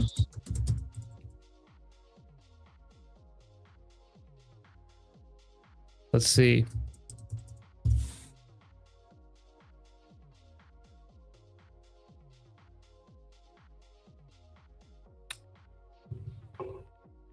Waiting for. Okay, so Sky AI is an AI infrastructure token built on the BNB Smart Chain. The project's core thesis is connecting AI systems with on-chain data through the Model Context Protocol. Okay, so MCP is actually something that is used a lot in vibe coding with AI.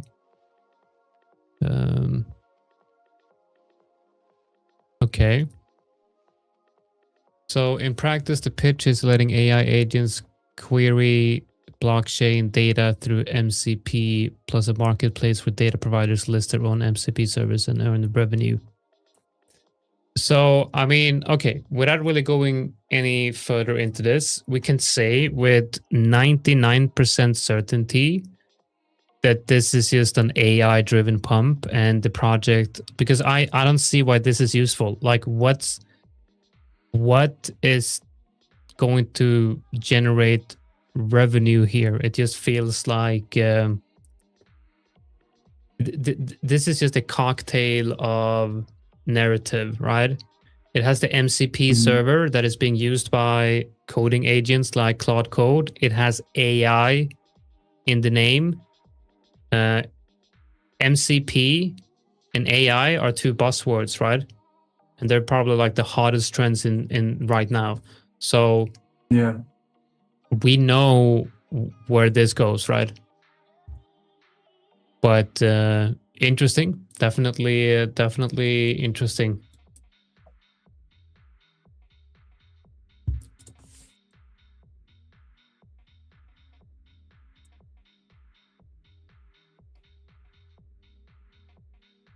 but I wonder if there's a reason why it's up so much today. It must have been like some big investor or partnership or something. I mean, try to maybe it's just see if there's any news. Yeah, but I think maybe it's just random. Apparently got listed on BitGet. But that's not a BitGet is like a shit exchange. Yeah, exactly. Like nobody cares about BitGet. Yes, and it's already listed on Binance, so who gives a fuck? Wait, can we curse exactly on this trip? You can't, but I can. Wait, I can't? No, you can't. Oh, I can't. No, you can. Of course, you can curse if you want. Anyway, I know though. people. We need to find a balance. I know people who work at BitGet, and I can tell you, it's a terrible exchange. Like, so that, well, it's just like fake news. Like, why are they publishing this? Yeah, it's a bit weird. Yeah, I understand. Like, it's a bit weird. Like, if it's already on Binance, like, who cares if you get? It's like what you remember back in 2017. It's like, oh, we get another exchange listing. It's gonna pop. But why? It's already on an exchange. People can already buy it. Why? Yeah. If it's on an. But then I remember. Do you remember when Coinbase started adding altcoins? That was crazy. Like the first 5 just absolutely exploded, and then all of a sudden they started adding everything. Yeah, because Coinbase used to be very strict with what they added. Like, it used to be only, just like the top 10 or something. And then they started adding all the shit coins. Because how else are they going to generate fees if people don't have shit coins?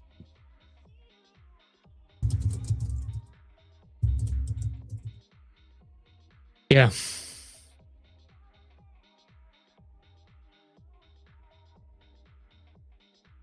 Okay, so I'm trying to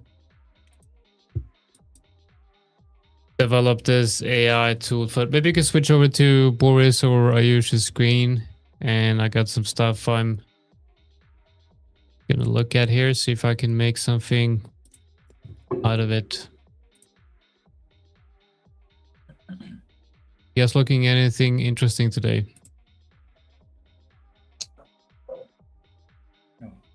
Just Bitcoin. Because that was my biggest position. But I was also in a near short, and that one hit. Actually, it's been a good day so far for me because my near short hit take profit one, and my Bitcoin long hit TP one.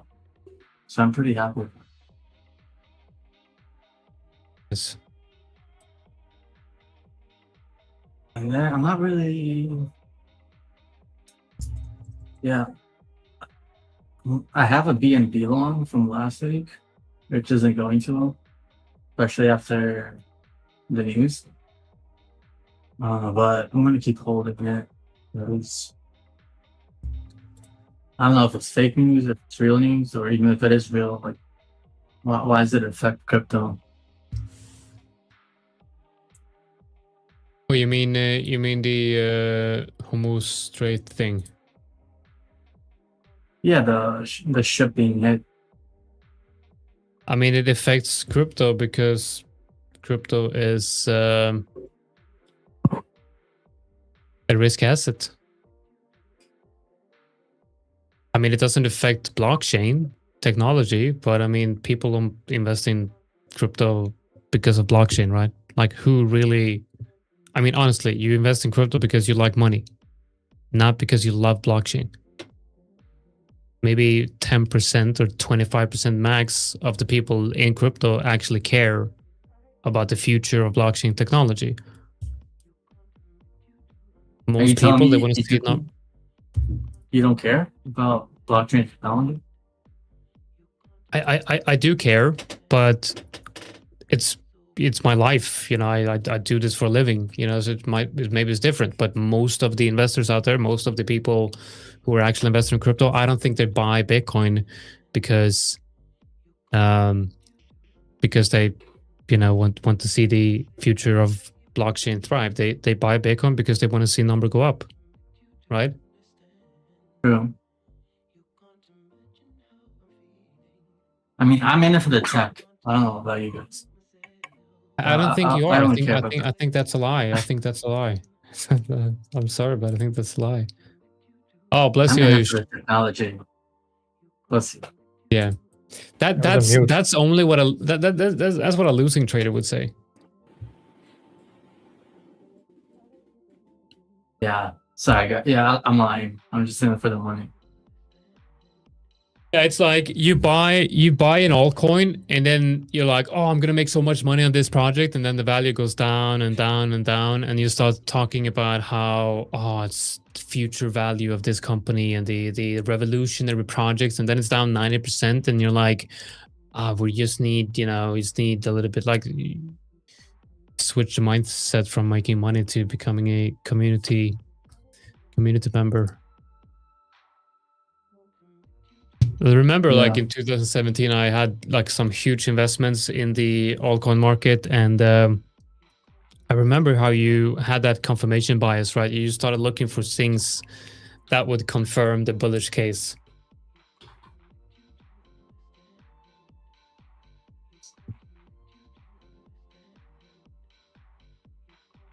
But Jonathan, are you bullish or bearish now on Bitcoin, given the circumstances? If I'm bullish on what? On the daily time frame, are you bullish on Bitcoin?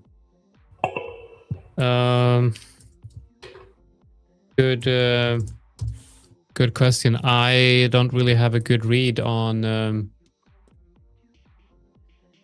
We switch over to my screen here. We can take a look at it. I feel like I don't really have a good read on the daily for Bitcoin. I would say I am bearish.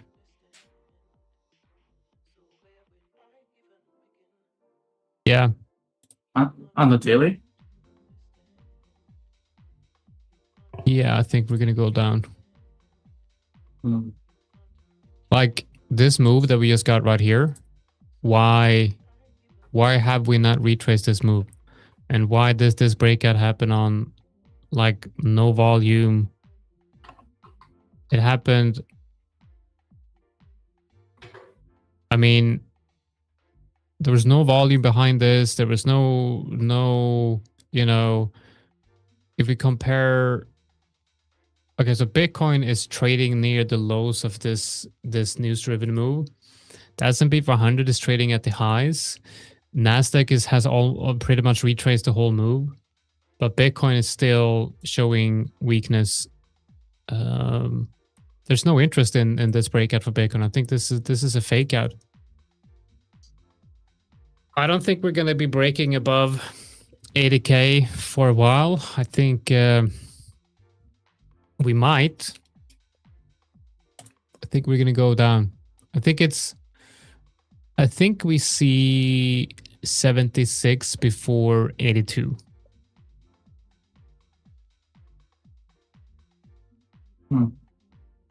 That's what I think.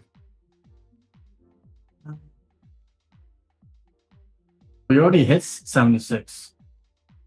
Oh, wait, no, we did. I think I was looking at a different exchange. Never mind. What exchange are you looking at? What is on one exchange? It went down to, there was a wick to 75,800.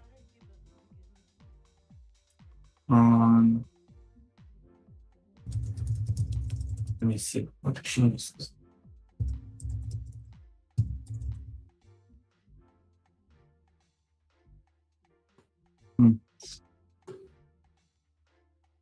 I'm not sure how do I find out what exchange this is. It's in my, because you can see on my watch list I have like multiple BTC USD tickers, but how do I check what exchange it is? I think you can just drag and the bottom that is written BTC dot. You can drag it. Oh, it's on the bottom of mine. Yeah. Oh, Bybit. On Bybit, it went down to. That is strange. It went down to 75,800. Really? That's a big wick. Wow, that is a huge wick for Bybit. Is it that's spot? That's like no on the perpetual futures, and Bybit is supposed to be one of the more liquid exchanges. That is. Oh, there must be a lot of unhappy customers there right now. Okay, Yesup says, can you guys let Ayush do his analysis? Everything else is noise, guys. Yeah, okay. So, well... And this sounds like I'm writing it from my different YouTube channel. Good God, I want to ban that guy so hard. But yeah, no, I'm not going to do that. Ayush, go ahead. Is this one of your friends or something? I don't know. I have to ask him. Can you please tell your name? Okay, well, sir, you will get what you wish for. Go ahead, Ayush. Okay, so right now, Ladies and gentlemen, it's time for Ayush to get rid of all this noise. yeah, and do give us some likes because we are going to do giveaway after 20 likes only. So I think Jonathan won't do any giveaways till we hit 20 likes, I guess. Yeah, that dude won't Yeah, win right. anything. Yeah, if you want to win gsu.p, make sure to like. Yeah. Okay, so right now, I'm actually bullish on Bitcoin because we are not below the opening of current weekly and previous week open. And same idea on Doge. And in all stream, I say one thing that I'm not touching Ethereum till we break above this range. Let me turn off all the indicators. I need this thing to out of this range because it's really slow in any intraday trade. So just mainly focusing on Bitcoin and Doge. So if we keep Ethereum aside, I'm still bullish, but I feel whenever we get good volume candle on the one side, let's go on 15 minutes. So, this is a very huge candle we got in just a very low period of time. So in order to fill this entire candle, we need more time. So I'm not expecting that anything will happen after 9:30 and we'll just keep going higher. I think we will spend some time here, maybe after 4 hours, maybe I think some extra 4-hour candles.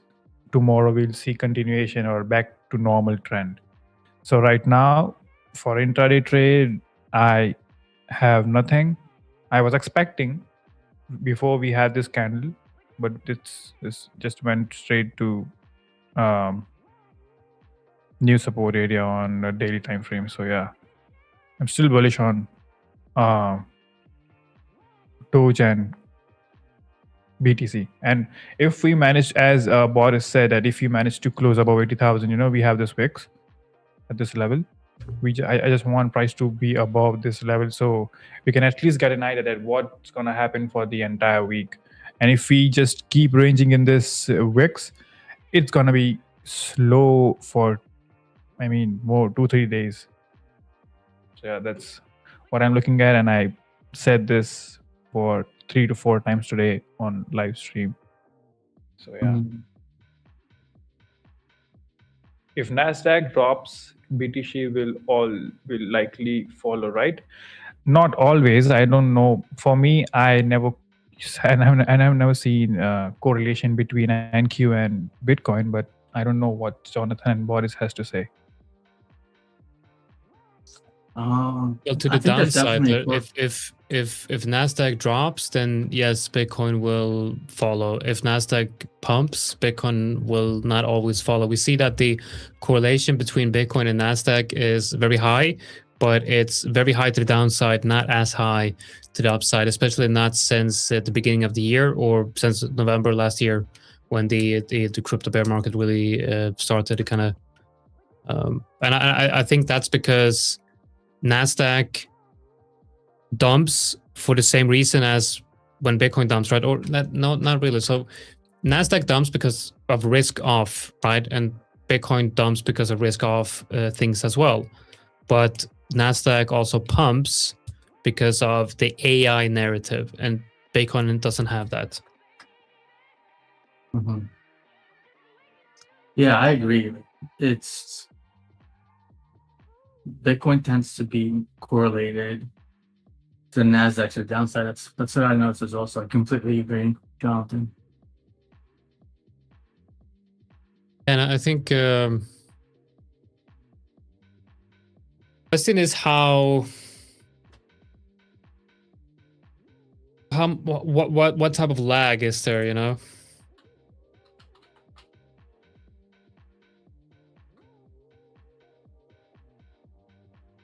How far back? Yeah, I mean, if Nasdaq drops, how long does it take for Bitcoin to drop?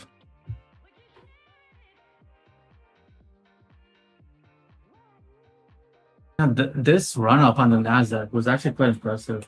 Like, I just counted it. We had like 12 green candles in a row on the Nasdaq. Like, why can't we have 12 straight green candles on Bitcoin? Let's look at Boris' chart. Yeah, I'm just looking at the chart of the Nasdaq. I mean, I'm like shocked by how big of a move this was. And yeah, it's like 1, 2, 3, 4, 5, 6, 7, 8, 9, 10. All right, maybe 11, whatever, 11 green candles in a row. So basically 2 weeks straight of just up. And like the markets don't really care about this stupid war anyway. We're up 22% since the lows. Well, I think it cares, but I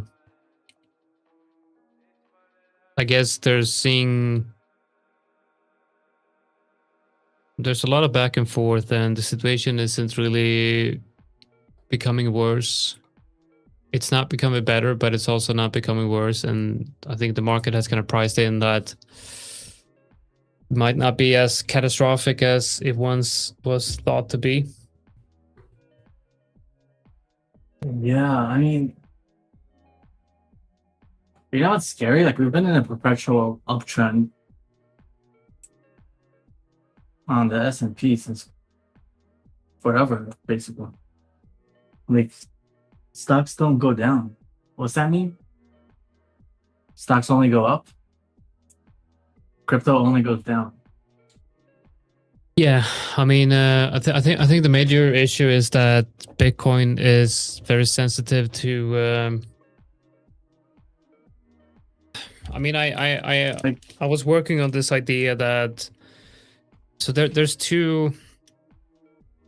From all the analysis I've done, I've seen that there's two main ideas floating around, which is the first one spearheaded by Darius Dale of 42 Macro. He kind of says that liquidity is picking up, and then we have others. One of them is from that fund called Cross Border Capital, Michael Howell, I think.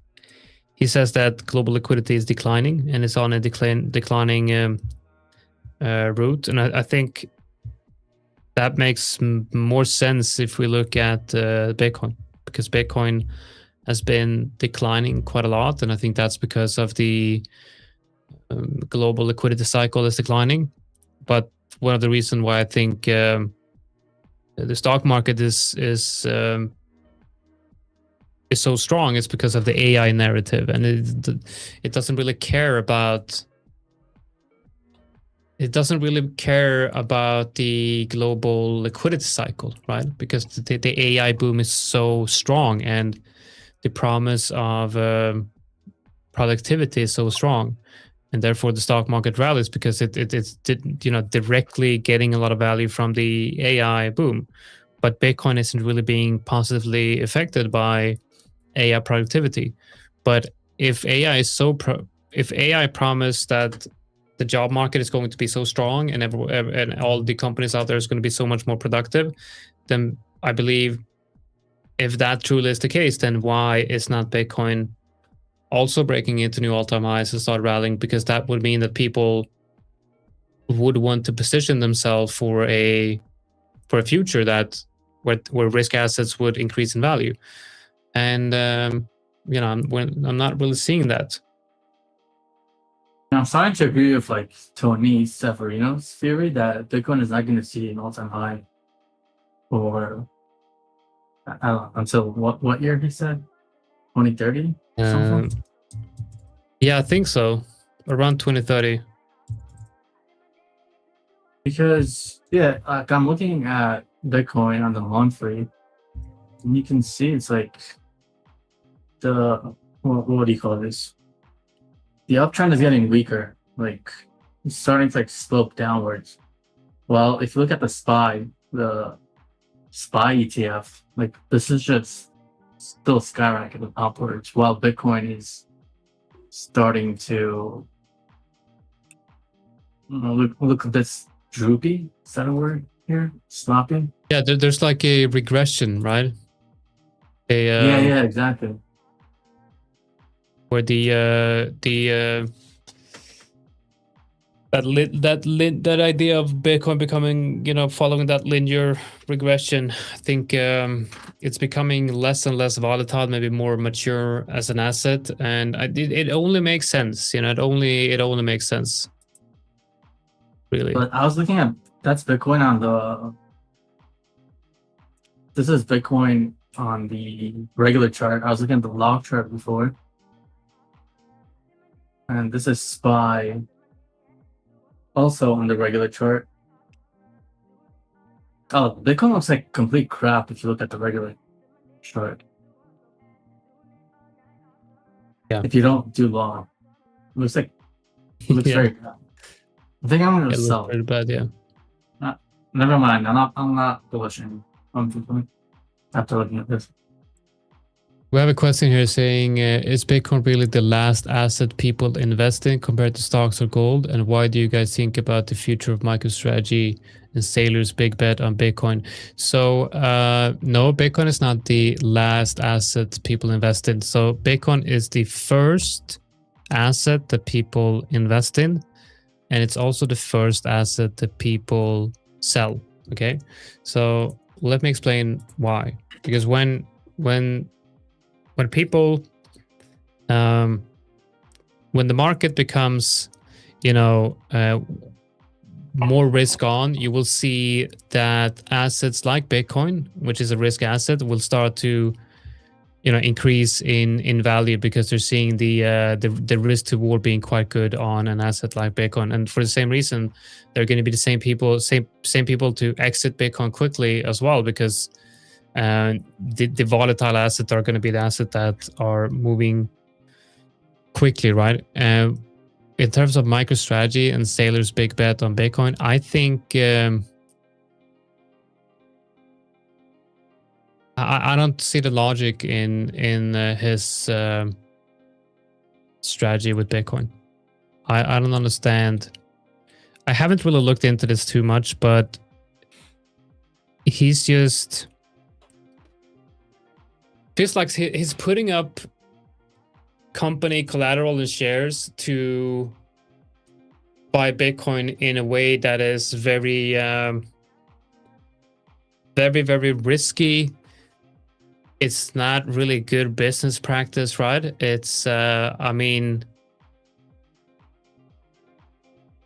if Bitcoin doesn't move the way that he wants to move, he's going to be bankrupt and the whole company is going to go under, and every investor is going to lose a lot of money.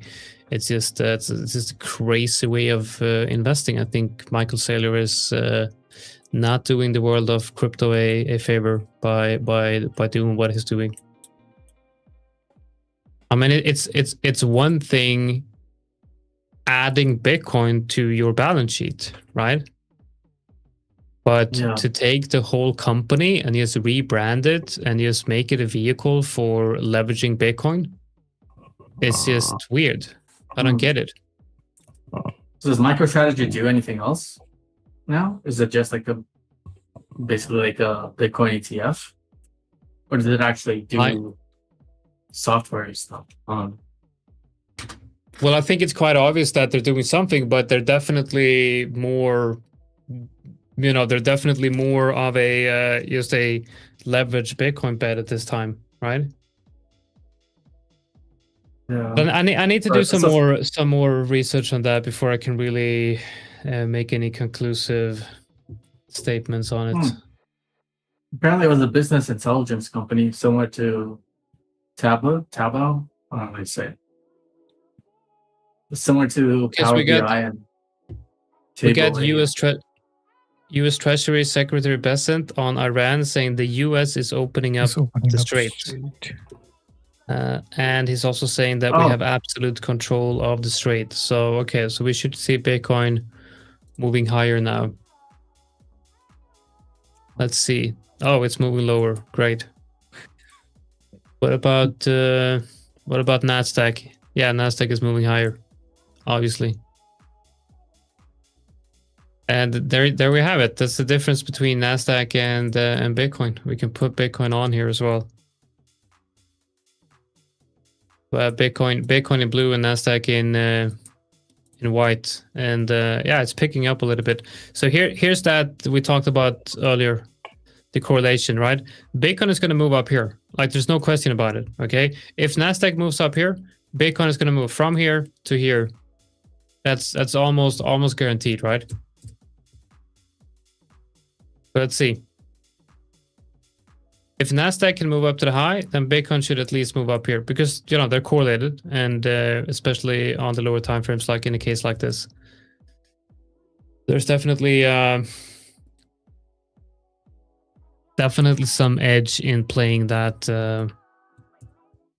correlation. Let's see what we get. He's also saying that the Iranian economy is in a free fall. Well, you're bombing the country. That's probably not great for the economy. UAE issues potential missile threat alert. So there's a lot of stuff going on. I don't understand what's happening at all. Me neither. Who cares? Price goes up, price goes down.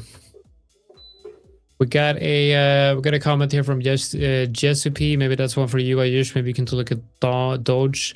Doge will pick up now at 0.11, and Bitcoin follows higher as well. What do you think about that? Yeah, I mean, Bitcoin is also tapped the 4-hour, support level on higher time frame, and we got the news, and they're pushing up higher. So, we need still more volume to confirm that Doge is also going higher. So I'm looking at this gray line. I just need price to go higher and get some retrace around this level. We can continue the upside. We really have nothing to stop, but to guarantee this bull movement on Doge, we need a good idea on Bitcoin as well. So and also I need Bitcoin to be above this blue line, which is at 79,400. Then it will confirm that we are back on track. Guys, I'll be back in just a bit. Okay.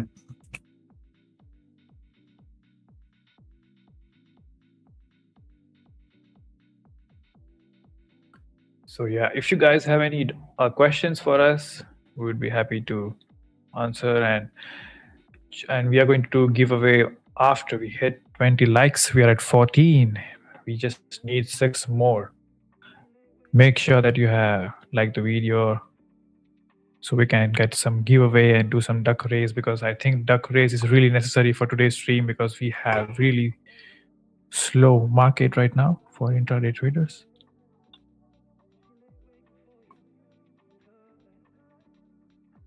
Thank you so much, Wiki Papu. Let the duck run. Yeah, we need enough 20. Then only Jonathan will be doing the giveaway. I like how Boris' webcam is really cinematic. Wherever he'll move, it will zoom and make sure that you can see everything he's doing. Yeah, it's an AI tracking camera. Okay. So actually, depending on how I move, basically follows me. In some stream I saw when you're drinking some kind of water, it was zooming in. It looked like an ad. Yeah. Maybe I was drinking Sprite or something. I don't know. But no, I'm not sponsoring Sprite. It's bad for you.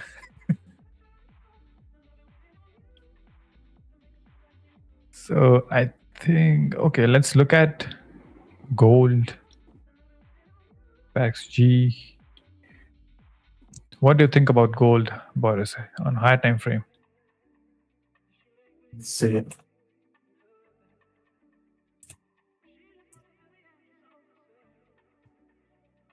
Let me just load my chart and I'll tell you. My chart is not loading. I don't know if it's trading view or Jesu.p what. is asking, Boris, if you go to the bathroom, will the camera follow as well? Thankfully not.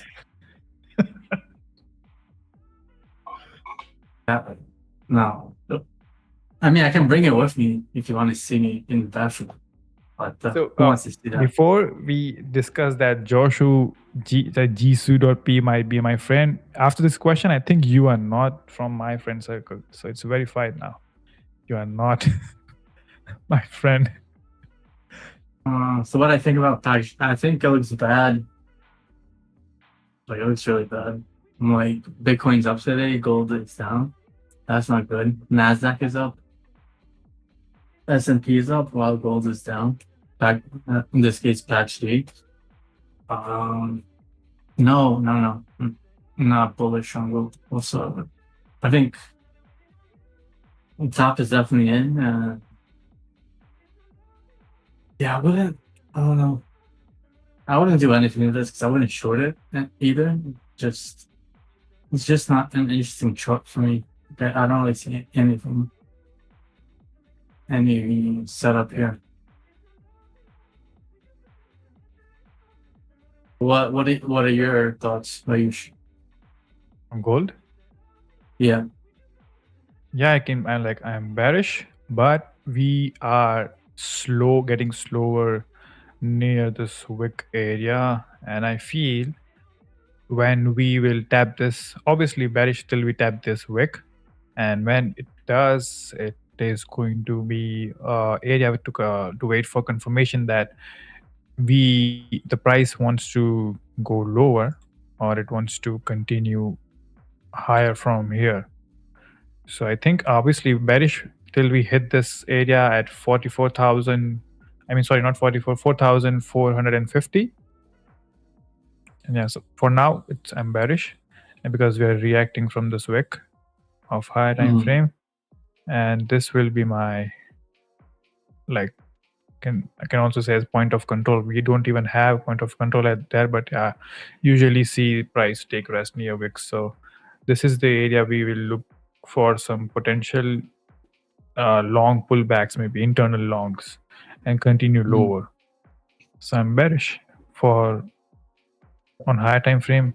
If you look at daily, yeah, we have nothing but this wick, so if we manage to go below this on 1 hour time frame, then we can easily reach 4,440 this week, during this week. Yeah, I think I agree with you.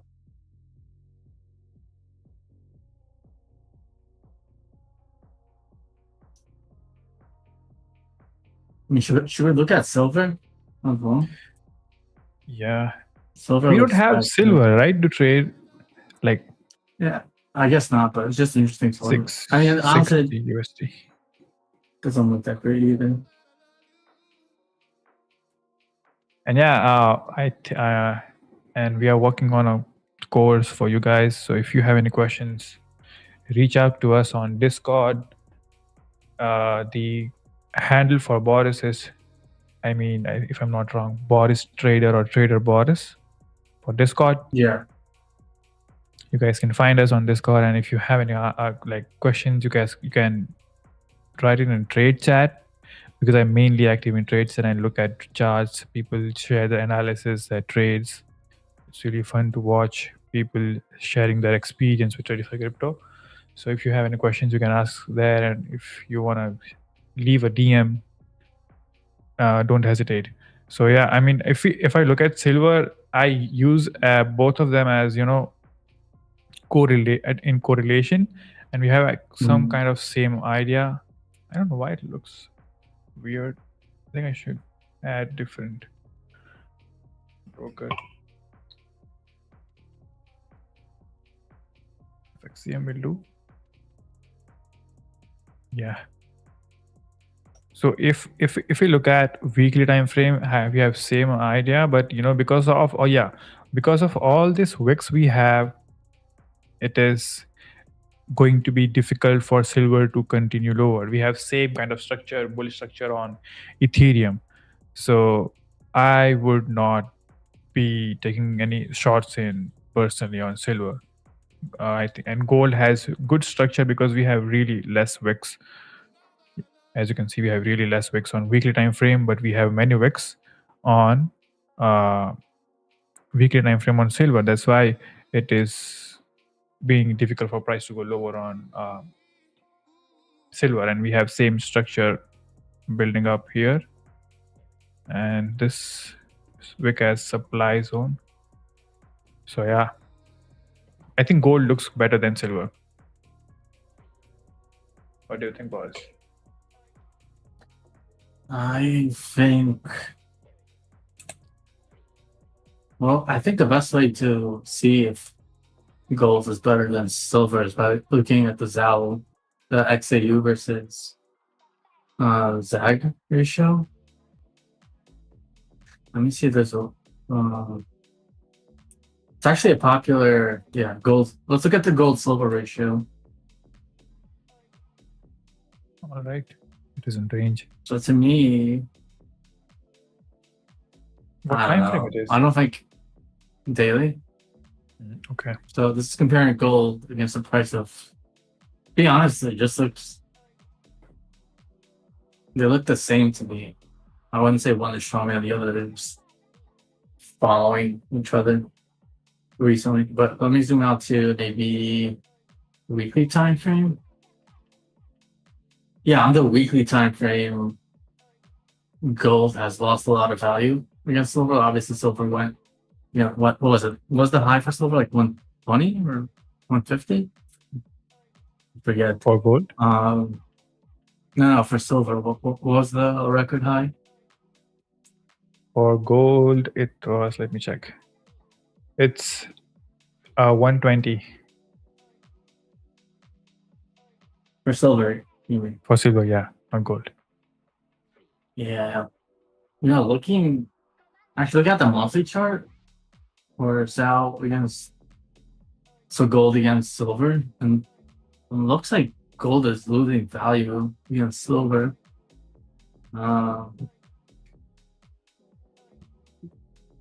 Yeah, if anything, I would be. I think, like long term, I'm more bullish on silver. I think it has more potential.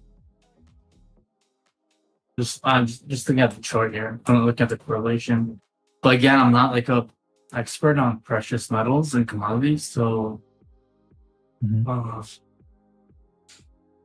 Yeah, this is like looking almost.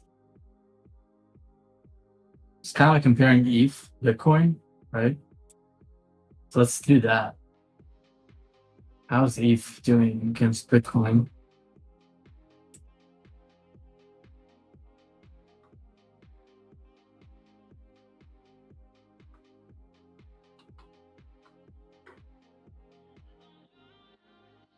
Yeah, and obviously ETH against Bitcoin is not doing well either.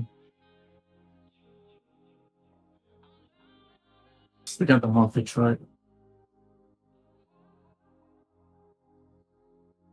Yeah, like I said the prior week, ETH, it did have a nice spike for a few weeks last year, but now we're just in a downtrend again, and we've been in a downtrend on ETH since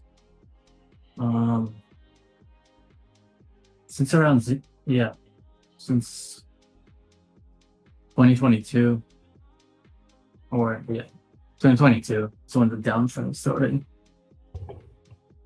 So I don't see it. I don't see ETH overtaking Bitcoin anytime soon. What are your general thoughts on Ethereum here? I mean, okay, so looking at this, if you look at daily time frame, it looks like we are on 4 hour. Look at the range we are in from, I think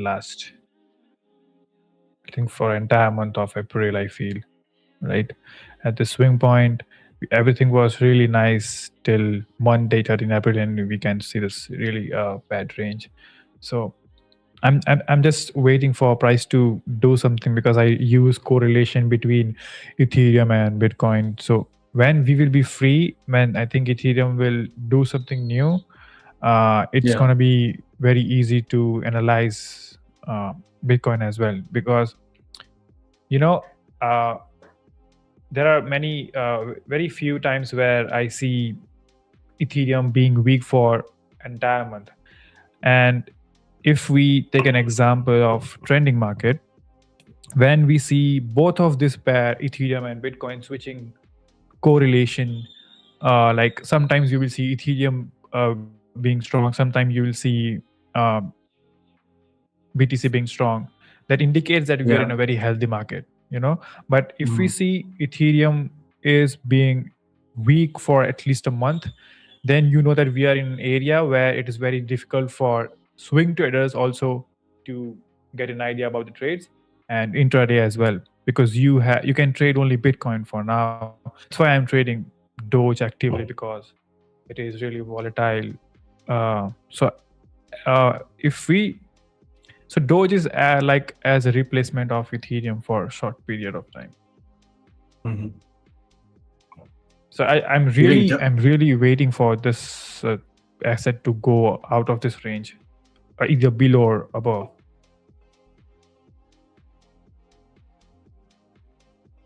One thing we can do actually, we can compare Doge against Ethereum. Okay, let me do it. Naturally, Doge looks. I would say it looks bullish against Doge? Ethereum. Yeah, recently we found Doge has been increasing in value versus Ethereum. I mean, it's basically bouncing off of this level. I mean, it's hard to measure, but in the past, I guess, week, Doge has been going up against ETH. But if we zoom out long term, monthly, weekly, I don't know. It feels like it's consolidating. Like I could definitely see Doge having another pump. Like once we see capital rotate back into Bitcoin and the crypto markets. I don't know. I feel like Doge is still the most popular meme coin. I think it's not a good pair for swing opportunities, but Ethereum is.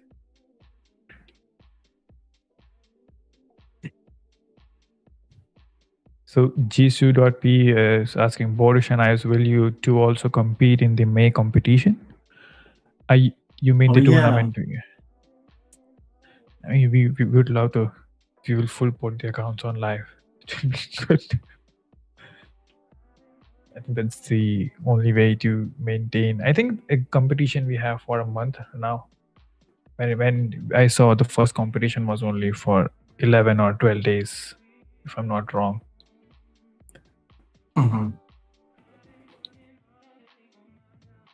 So I mean, when we will have break off up of this range, it's gonna be good. I mean, for intraday as well. So I'm just waiting.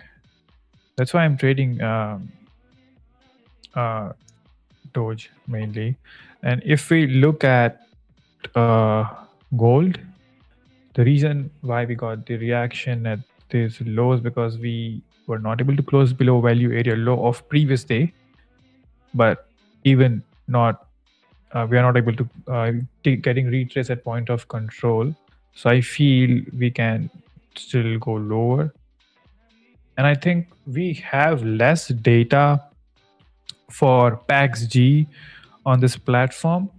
And if we look at CME data of gold, we have really good data, I think. So for PAXG, I think it's still very early for us to get orders and limits and book orders from the exchanges, I feel. What do you think? I feel very few people would be trading on exchanges like gold. Obviously, with prop firm, we have many traders trading gold and they're doing really great on Discord. I'm watching them. But in terms of exchange, why would people trade gold when they can trade like in CFD and futures market? Well, so we have really less data to understand. I think it's just convenient because, instead of like using multiple exchanges or multiple brokers, you can just initiate or execute all your trades on one. So I think it's very convenient, like, to see these tokenized like assets. Because for me, it's awesome. Like I can, for example, put a trade on the like on some exchanges you can trade tokenized stocks. That's a very good point. So in chat, and yeah, actually, a lot of to go on this a bit further, I think a lot of exchanges have recently put PAX-G and Tether Gold, not Tether Gold. ZAO XAU Tether. So basically the tokenized contracts for gold and silver. And I think people like that because you can use like a lot of leverage, and it just gives another option for crypto traders, especially in this market, because I feel like gold is, well, at least now it's not that correlated to crypto, like gold and silver. So yeah, traders just want like different instruments to trade. That's why I even recently started trading PAX-G. Because it's annoying, like, because before I'd have to go to a different broker. On one, like, I'd have to buy or trade Bitcoin on one broker and then sign in on my other broker to trade gold. Was just annoying. Like, I want to do everything from one platform. So I think when we'll have more people, you connecting or trading gold, we'll have good data for order flow in future soon. So in chat, I can't pronounce your name. I say Shukur Kurinikan 4118. Let's call you 4118. It's more easy. I just started to trade crypto 2 weeks ago. Should I trade first only Ethereum and BTC for learning how the market moves? I think, if you are getting started in crypto market, you should trade major pairs instead of trading any altcoin or meme coin, What do you think, Boris? Yeah, I completely agree, because like Bitcoin and Ethereum are more liquid. Like the moves are a bit slower. I feel like if you're a new trader trading meme coins or low cap coins, it's going to be a lot more volatile, and you have to have a good understanding of risk management and position sizing. So it's kind of like similar to like in stocks, like asking, should you trade like Apple versus penny stocks? And obviously, my answer would be start with like the big pairs, the big stocks. So, and I would say the same thing in crypto. Like start with Bitcoin, Ethereum, and then you can go into like newer coins that are just launching, which are basically penny stocks, right? Like basically any coin that's under $1, considered would be equivalent to a penny stock in my opinion. Yeah, I mean, like if you're just getting started, you should go with the major pairs first, and then you can explore once you get the grip on both of them. Yeah, that's what I did, because when I also started trading crypto, I just didn't jump on Doge directly. Started trading Bitcoin and Ethereum first, and had new pairs coming in, added which actually align with the strategy I have. So it depends on your strategy as well. So like I think Boris is more active on Ethereum and Bitcoin, and I think Hype, if I'm not wrong. So you have to be comfortable with what pair you can add on a strategy. For me, that's exactly what I said. So because I tried to trade Solana and it didn't went really well, that's why I'm trading Doge than Ethereum and Bitcoin. Like there are very few times. I think Boris, in this range, on Saturday, Sunday, we have really bad volume like last 1 or 2 months, but it was really great before this range, and I think this in this bear market, it was really great during weekends as well. What do you think? Like weekends used to be really volatile before we came in this range. I think after 8th Feb, everything changed for weekends. I'm sorry, Ayush, I was looking at. I need to switch. I was looking at the 1 second chart on Bitcoin. I was distracted. Can you repeat what you said?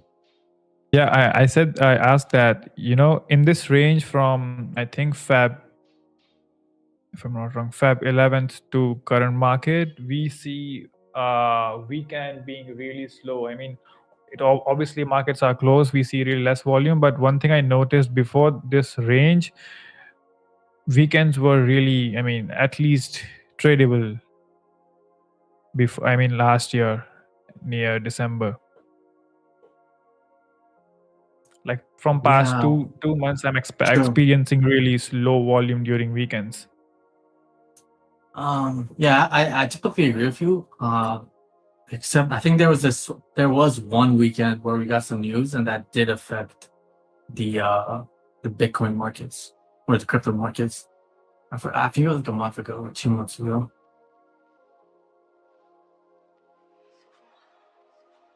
Yeah, I forget. Like I think when the war started, it was over a weekend, wasn't it?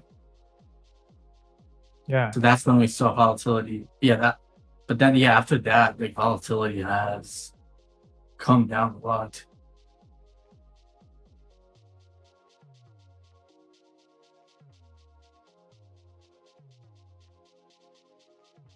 And yeah, just to let you know, guys, we are going to start our stream 1 hour early from today.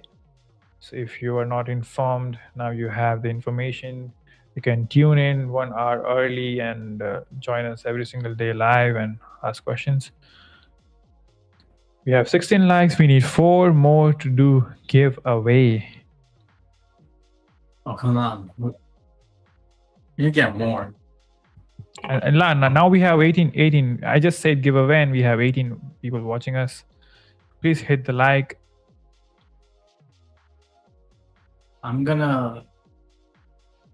Let's see, maybe I'll post this.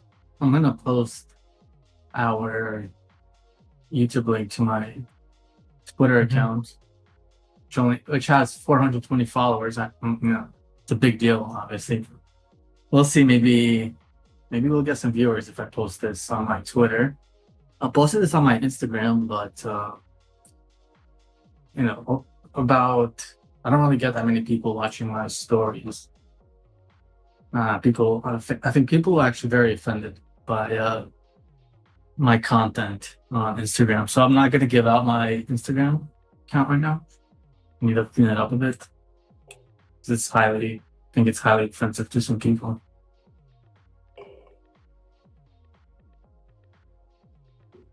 I think Jisoo P has a really great question for us. Yeah. And what was your worst trade that haunts you to this day, if any?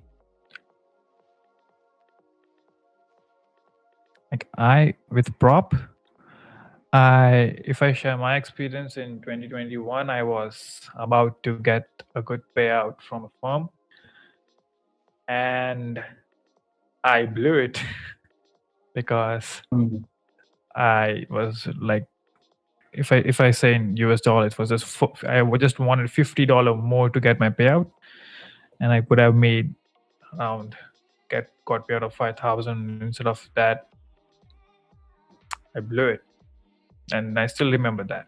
And during that time, I was really happy to get that money, and it never came. So yeah, still remember. What about you, Boris? Do you had any trade that went like you had to take a break and Yeah, actually, it happened during I don't know if you remember the COVID crash when Bitcoin went from 10,000 to 3,000. So what I wanted to, my trade was, it was basically an issue of BitMEX, for those who remember that exchange. Basically the liquidation engine drove price down to like 2,500, believe it or not, while on the spot exchanges, price only got down to like 3,500, something like that. I don't remember all the details at this point, but what I did was I thought to myself, oh, you know what? I found a good arbitrage opportunity because the price on this exchange is 2,500, while on Coinbase is 3,500. So basically what I did is I leveraged my entire account and I went long because I thought, oh, of course they're going to go up to the spot price. But what started happening was actually price started to go down and it started to converge, right? And because my risk was so high, my leverage was so high, I got out of the trade, and like at that time I lost like a good amount of my trading account, and that was it's pretty devastating because it was literally like my first month of just trading full time. So I was really, I was really not devastated, but really upset about that trade, because ultimately what happened was if I had held on to that trade, I actually would have made money because obviously price bounced back after that, but I just couldn't. I couldn't hold it like overnight, and like I said, I was using too much leverage, and I thought the best thing to do was to take the loss and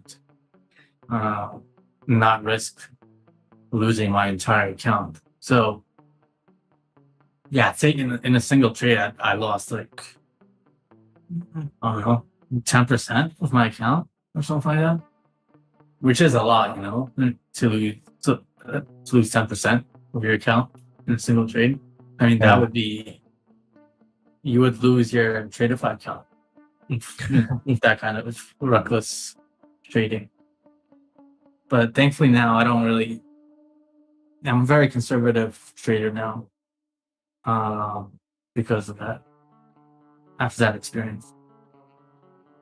So I always use 1 to 2% risk. I don't really gamble. I don't really use like high leverage. I don't do any like degen plays. You know what I mean? But I don't know. Like, how do you feel, Ayush? Like, do you ever take excess risk? Sorry, my phone is wrong. So like if we talk in prop space, let's say I have many accounts doing good, and there is some news coming in, and don't have any consistency rule because I'm just trading. I'm from years I'm trading only prop because I can't put real money from my country. There is some rule. So yeah, I mean, if I have, let's say 4 accounts, let's say if I have 5 accounts, I'll risk 1 for that dopamine rush for that just trade. So yeah, and obviously I will not risk if I have only 1 account. Yeah. And this is something I did many times when I was trading NQ, full porting or putting the, I think Roman is playing the guitar in the background. So you do so I like Roman's guitar playing, so he can keep playing. So you actually you actually have an account where you do like more risky plays. Yeah, I mean, I can't concentrate. No, you can continue. Yeah, so Boris, so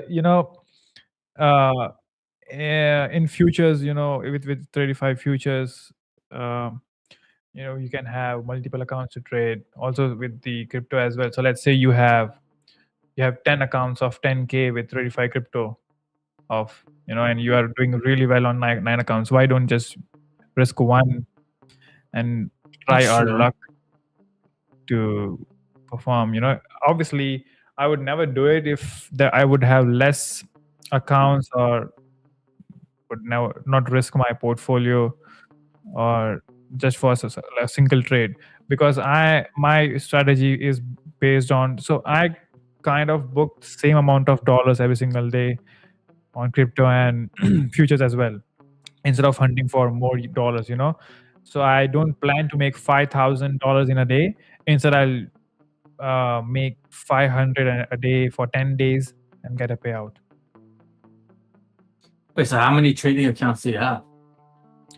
In futures, currently I have 5. Or on crypto, I have 3.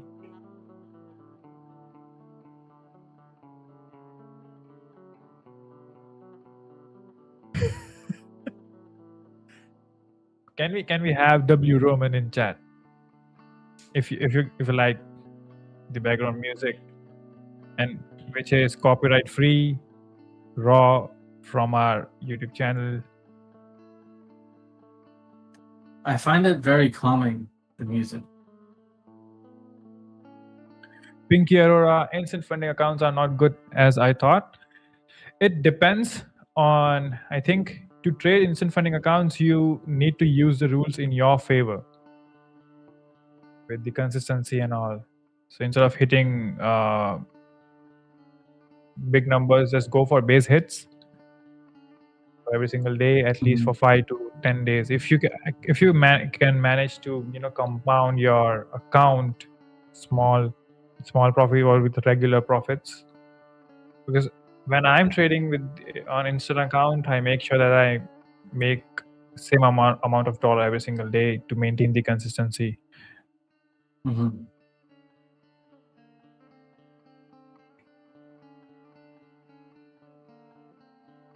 And we have a really creative producer at Tradeify Crypto who plays guitar as well. As a crypto host, we can do only one thing, is charts and analysis, but Roman can do many things.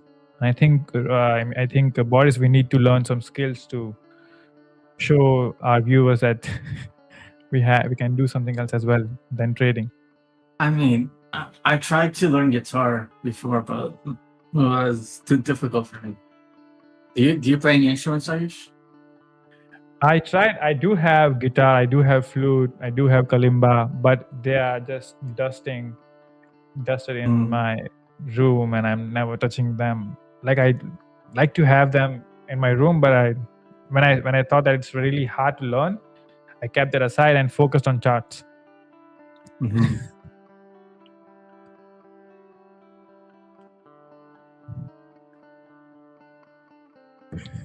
Yeah, like I have a guitar in my room. I have a guitar in my room as well, but it's just for like decoration now, I think we can use it for decoration only. Also, you have guitar in your in US at your house, not on Bali. I didn't bring it to Bali. There's a lot of guitar players in Bali.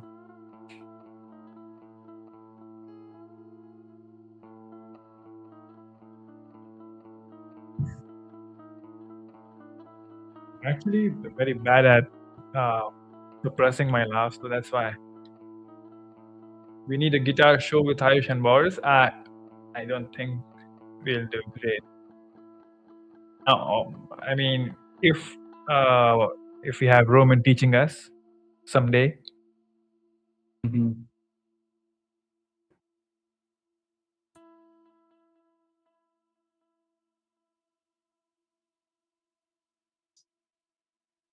All right. So let's see. What are we thinking now on Bitcoin?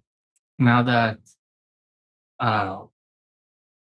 the market seems to have digested the news somewhat, what are we thinking?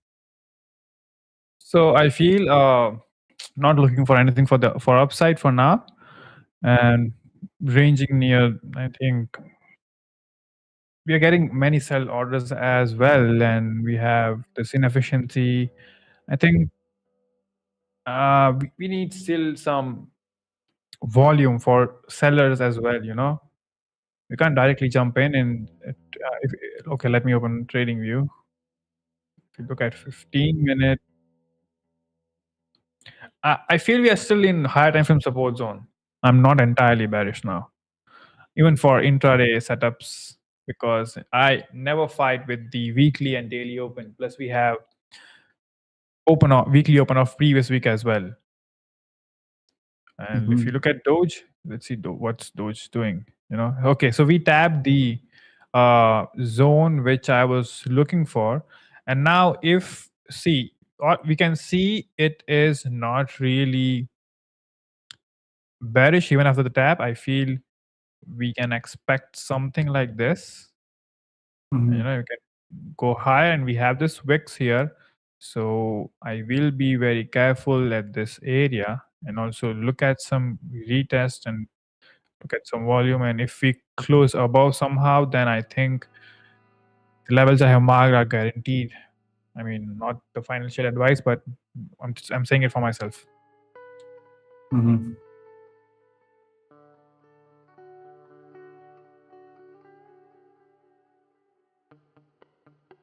If you guys do music, I can belly dance, and it will be more interesting. Yeah. What if you make it happen, and then you have to perform? You have no option. And Ayush, I think you've been trading so well. Maybe you could hire a belly dancer and Yeah. have some belly dancers in the background. And I could do the same too. When we Actually, hit in Bali- TP, we'll tell that person to perform. In Bali, the belly dancers are pretty cheap. So maybe I can hire them. Don't give him ideas, guys. Boris is now analyzing the market of belly dancers as well. Should be guys belly dancer? Yeah, we have no problem.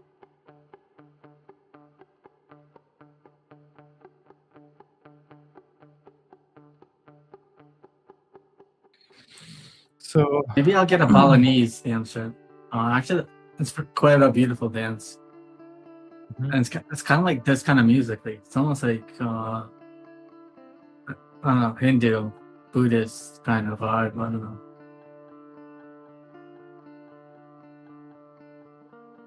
So, like, from how many months you've been in Bali, and what's different between you saw in America and Bali in terms of nature? In terms of nature? Yeah. I mean, I lived in New York, so there's buildings everywhere and not that much nature. So you'd have to drive out to the mountains or go to the beach to see nature. But I mean, the nature here is much more beautiful. Like, you have jungles, you have the ocean, you have like cliffside views. The geography is beautiful. You also have volcanoes and mountains not far away. At the same time, like, I'm not gonna live here long term because the infrastructure here is very bad. It's third world infrastructure. It's actually a very poor country, and I'm just here to basically to escape the cold season in New York, which has pretty much come to an end. So I'll be returning home soon.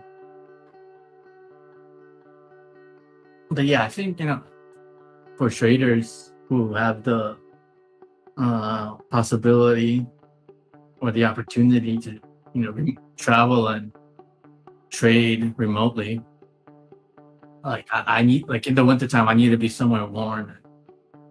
Like, being near the beach as a trader, I think that's very important for your mindset. Like, being stuck in a cold climate is not good for, I don't know, for trader psychology. Well, what do you think? I mean, where are you based, Ayush? I forget. I'm from India. And is it always warm in where you live in India? Yeah. Born and brought up in India. What part? I'm from Western Jewel of India, Gujarat. I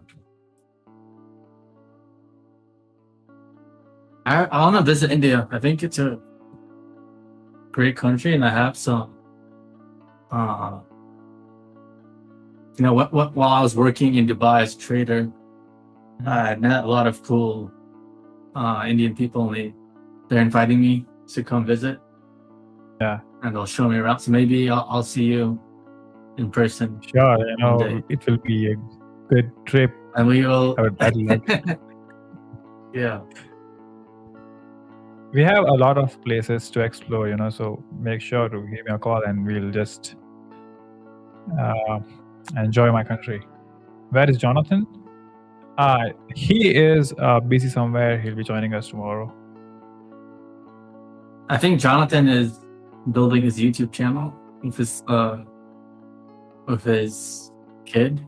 I think, remember he was telling us his video has like 70,000 views of the RC car or whatever it was. Did it went to 100K? I think last time he said he was getting close to 100,000. I think we'll have to ask him tomorrow.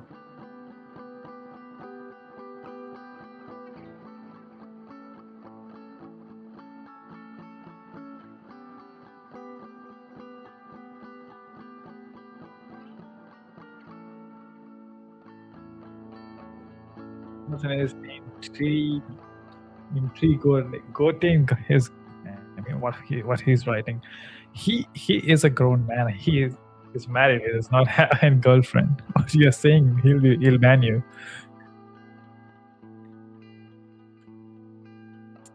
I'm from Lohaghat, Uttarakhand. Welcome to the stream, Ritesh the demon. He deleted the live chat.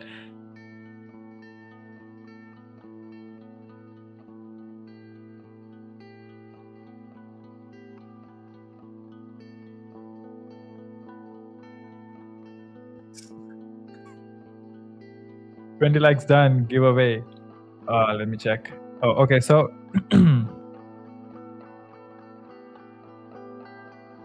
it's still showing 18 from my end. I don't know about Boris. And also, like giveaway and all is something Jonathan is good at. Yeah. So tomorrow we'll be doing the giveaway because we don't have him right now. That's why we are not doing the giveaway. But surely we'll do tomorrow. Please make sure to join tomorrow. And we are sorry for today. Crickbally Buzz, you can join us tomorrow 1 hour early and participate. Okay, it is 20 likes, so I think we will nice. compensate tomorrow. The reason is only that we don't have Jonathan right now with us, or it could have been done. We always do duck race and many exciting games for giveaway. So yeah, join us tomorrow and we'll do the giveaway for sure.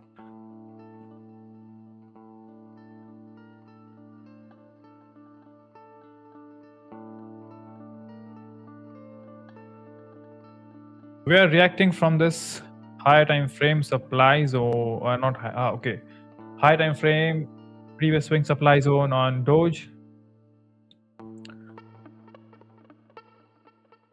If you look at 1 hour, we are reacting from this supply zone, also support zone below.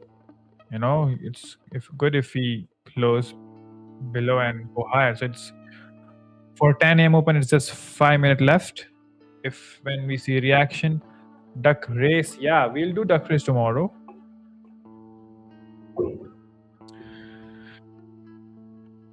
Someone unliked. Oh no. I mean, I ran out of words, but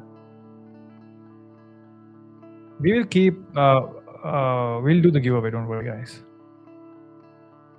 So, Crick Buzz, you don't know about duck race? I'm excited.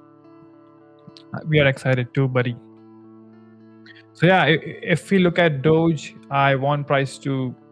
For sellers, I want price to go below 0.11000. And if you look at 5 minutes, this is something I want price to do after open. Then we can sell it till 0.0848. But the bad thing is that whenever I have, like I said, Boris, in many streams, if I have different biases on both pairs, I like to do nothing. And I like to have same bias for both pairs. Yeah.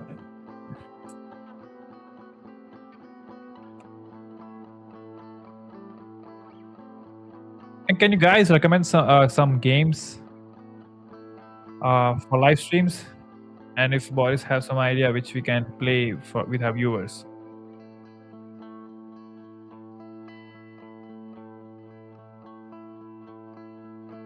Planning shot into again.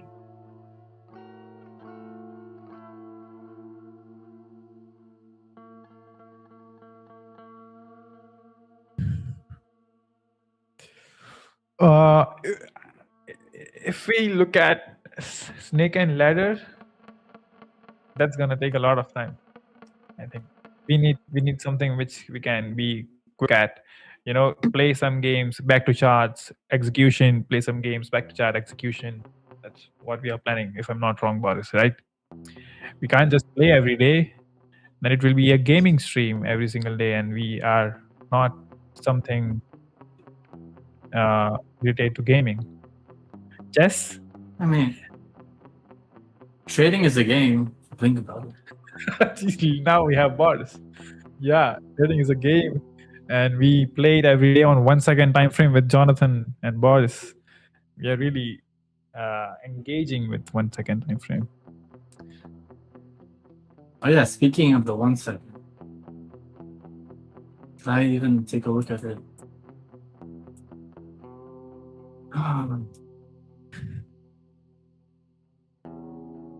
No. Forget the 1 second. Let's look at the liquidation map. Because this was concerned. I think there might be a short squeeze actually.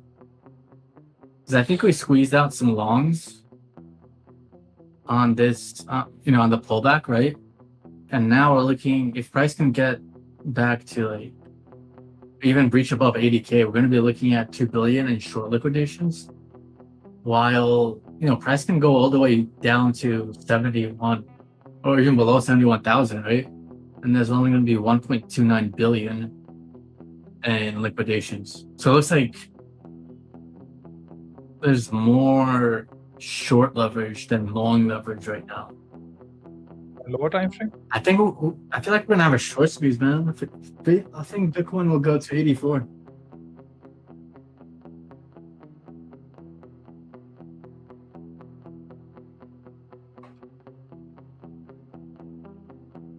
It feels like we are in detective theme. Yeah.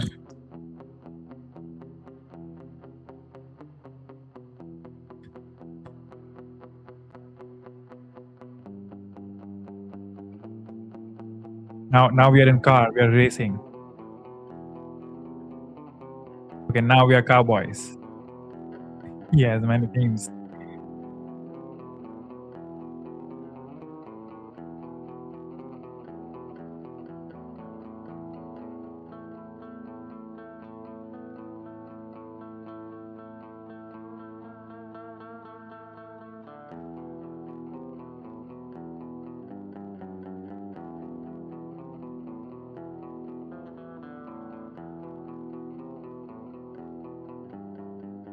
Why you are very silent, Boris?